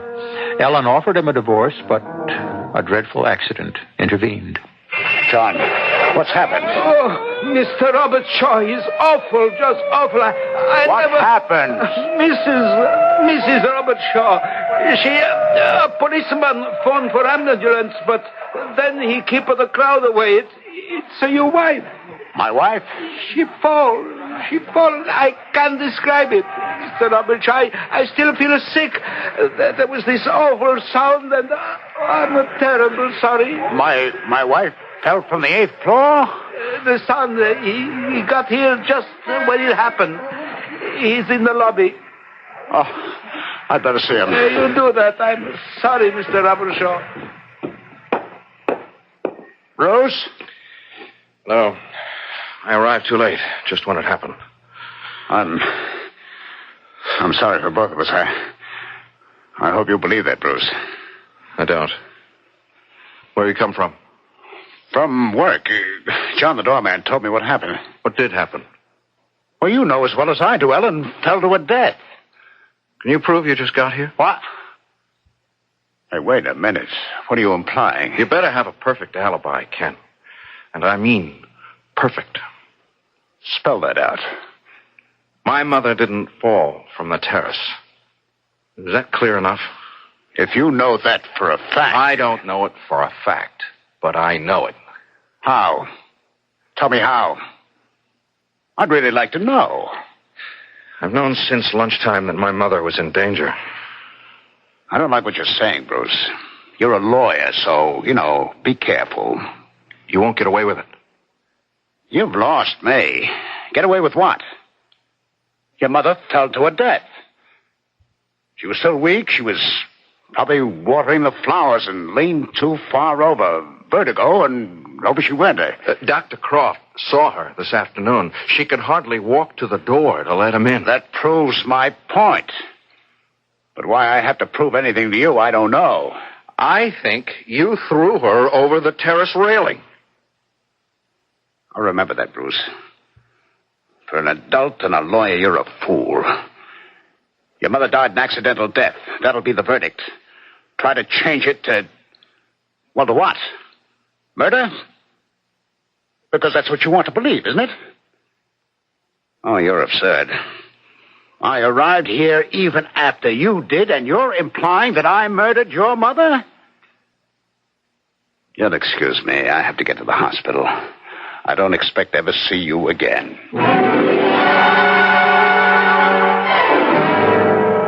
Bruce, what's happened? You look dazed. Come, sit down. My mother is dead, Dr. Croft. Good heavens. She fell to her death. Oh, my boy, I'm shattered. What awful news. I don't know what to say. She didn't fall to her death, Doctor. I think she was murdered. That's a very serious charge, Bruce. I know it. And I can't prove what I'm saying, but I'm sure of what happened. She seemed all right when you paid a call on her this afternoon? I found her frightened. I managed to calm her down. I prescribed a relaxant. I thought I calmed you down too, Bruce, but here you are. Why? My mother was in my thoughts all morning long. I was afraid for her. She was trying to tell me something. This. What's happened. I left the office and I boarded a train for New York. I got to Mother's building just as it happened. Then I've just come from the hospital. What a dreadful experience. You knew your mother was in danger? Telepathy. It must be. You suspect Robert Shaw, of course? Oh, who else? I don't know how he managed it. He says he arrived in front of the building after I did. If he can prove that, he's in the clear. Well, of course, it is possible that your mother did fall over the railing. I don't see how we'll ever know what did happen. What do I do?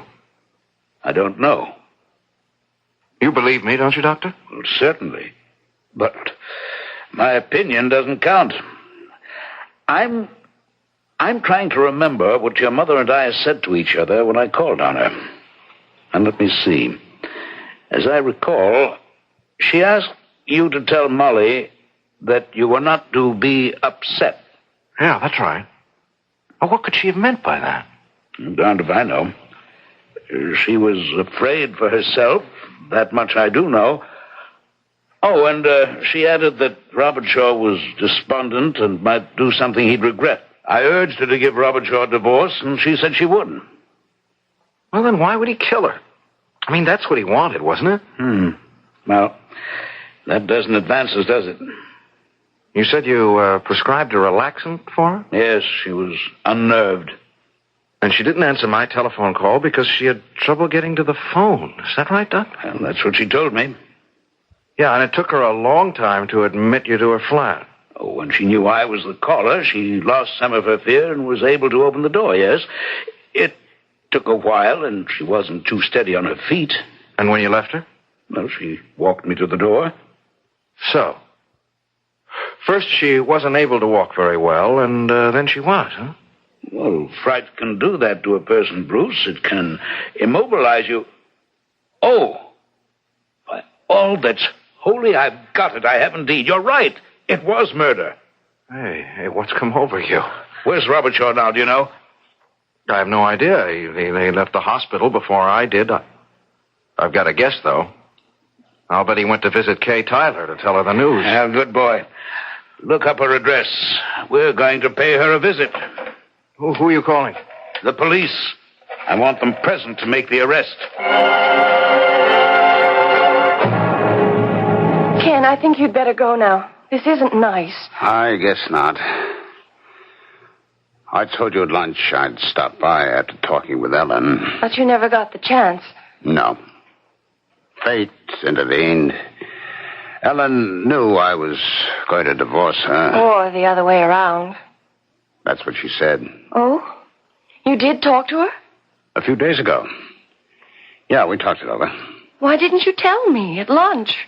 Because the details weren't finalized. Now they don't matter. Did you see her tonight before she fell? Well, how could I?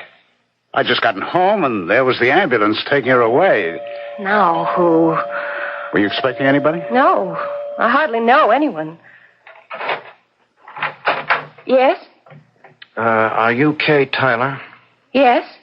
What are you doing here? And Dr. Croft. Robert Shaw. Bruce and I have to talk with you.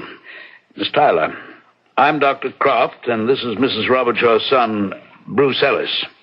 May we come in? What, do you two want? Don't be rude, Ken. Come in, Doctor. Mr. Ellis. What brings you here? We, suspected that Robert Shaw might be here, Miss Tyler. Oh, well, sit down. This is very strange. It's more than that, Miss Tyler. All right, what is it? Say what you have to say and get out. You murdered my mother, Robert Shaw. Oh, no. You're a fool, and this is slander. I warned you before. This is not an idle accusation. I can prove what Bruce has just said. Oh, you're both fools. Ellen died an accidental death. That's the police verdict. She fell from the terrace. She couldn't have fallen. But Ken, Mr. Robert Shaw arrived on the scene after the accident. He learned about it from the doorman. Yes, so he says, but that's not the truth. Shall I reconstruct what happened? He came home early, slipped into the apartment, threw my mother from the terrace, returned to the lobby, and lost himself in the crowd. Then he approached the doorman and asked what had happened. That's a lot of slipping in and slipping out and mingling, Bruce. It doesn't sound plausible to me. It's fantasy. These two dislike me. How can you accuse Ken without proof? Ellen Robert Shaw could not have fallen to her death because she couldn't walk. What are you saying, you crazy old fool? Old, yes, a fool, no. I repeat, Mrs. Robert Shaw could not walk. When I paid her a visit this afternoon, she had great difficulty reaching the door to let me in. Fear had somehow immobilized her. The cause of her fear was you. She told me as much. You came home early, as Bruce has said, and you talked to her. Remember, Ellen was telepathic. She knew that you were thinking of murder. What's that got to do with her ability to walk? Her fear of you in your presence caused hysterical paralysis. How do you know? My conclusion is altogether medical. What is hysterical paralysis? The psychic inhibition of motor function, meaning that hysteria temporarily paralyzed her, making it impossible for her to walk. There was evidence of it when I paid a call on her, and that's because she was afraid of Robert Shaw. She said as much.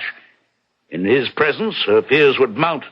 They immobilized her, and she was practically inert when he threw her from the terrace. Ken, is this true? It will take some proving.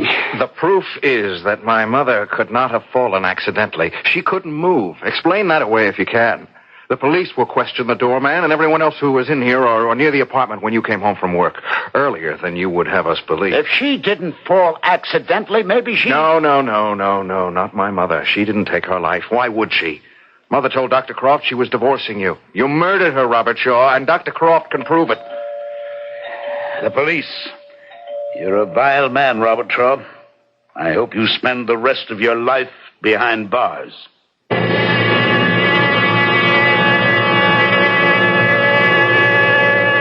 Most murders are solved, when they are solved, by painstaking work which goes over every detail which contributed to motive and opportunity. But the apprehending of Ken Robershaw depended, strangely enough, on a woman's supernormal faculty of telepathy. And that is what, in the end, was his undoing. I'll return shortly.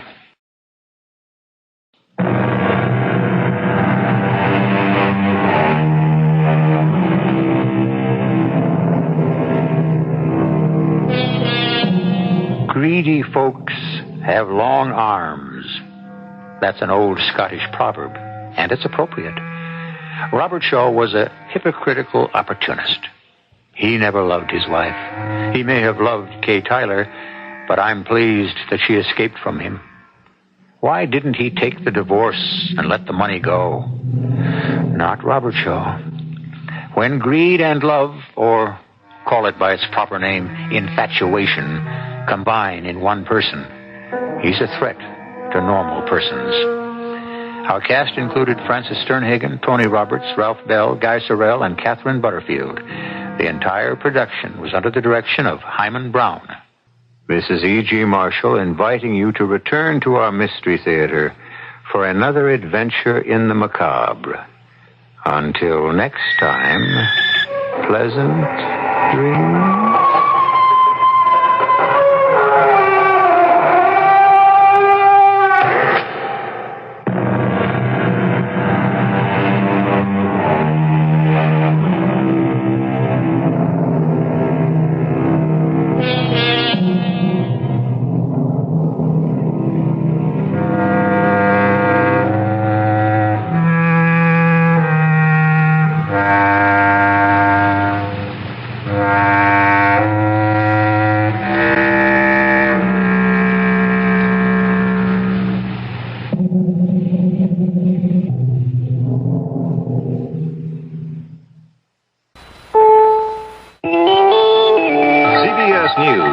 In the ranks of the oil cartel, but most members of OPEC have reportedly agreed on a 10% price hike.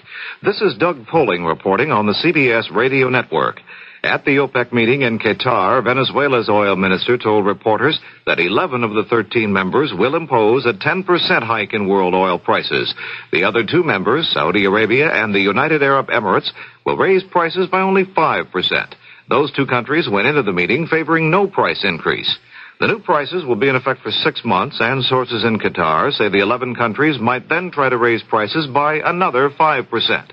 The new price hikes will probably mean an increase of 1 to 2 cents a gallon in the United States for gasoline and heating oil. More news in a moment.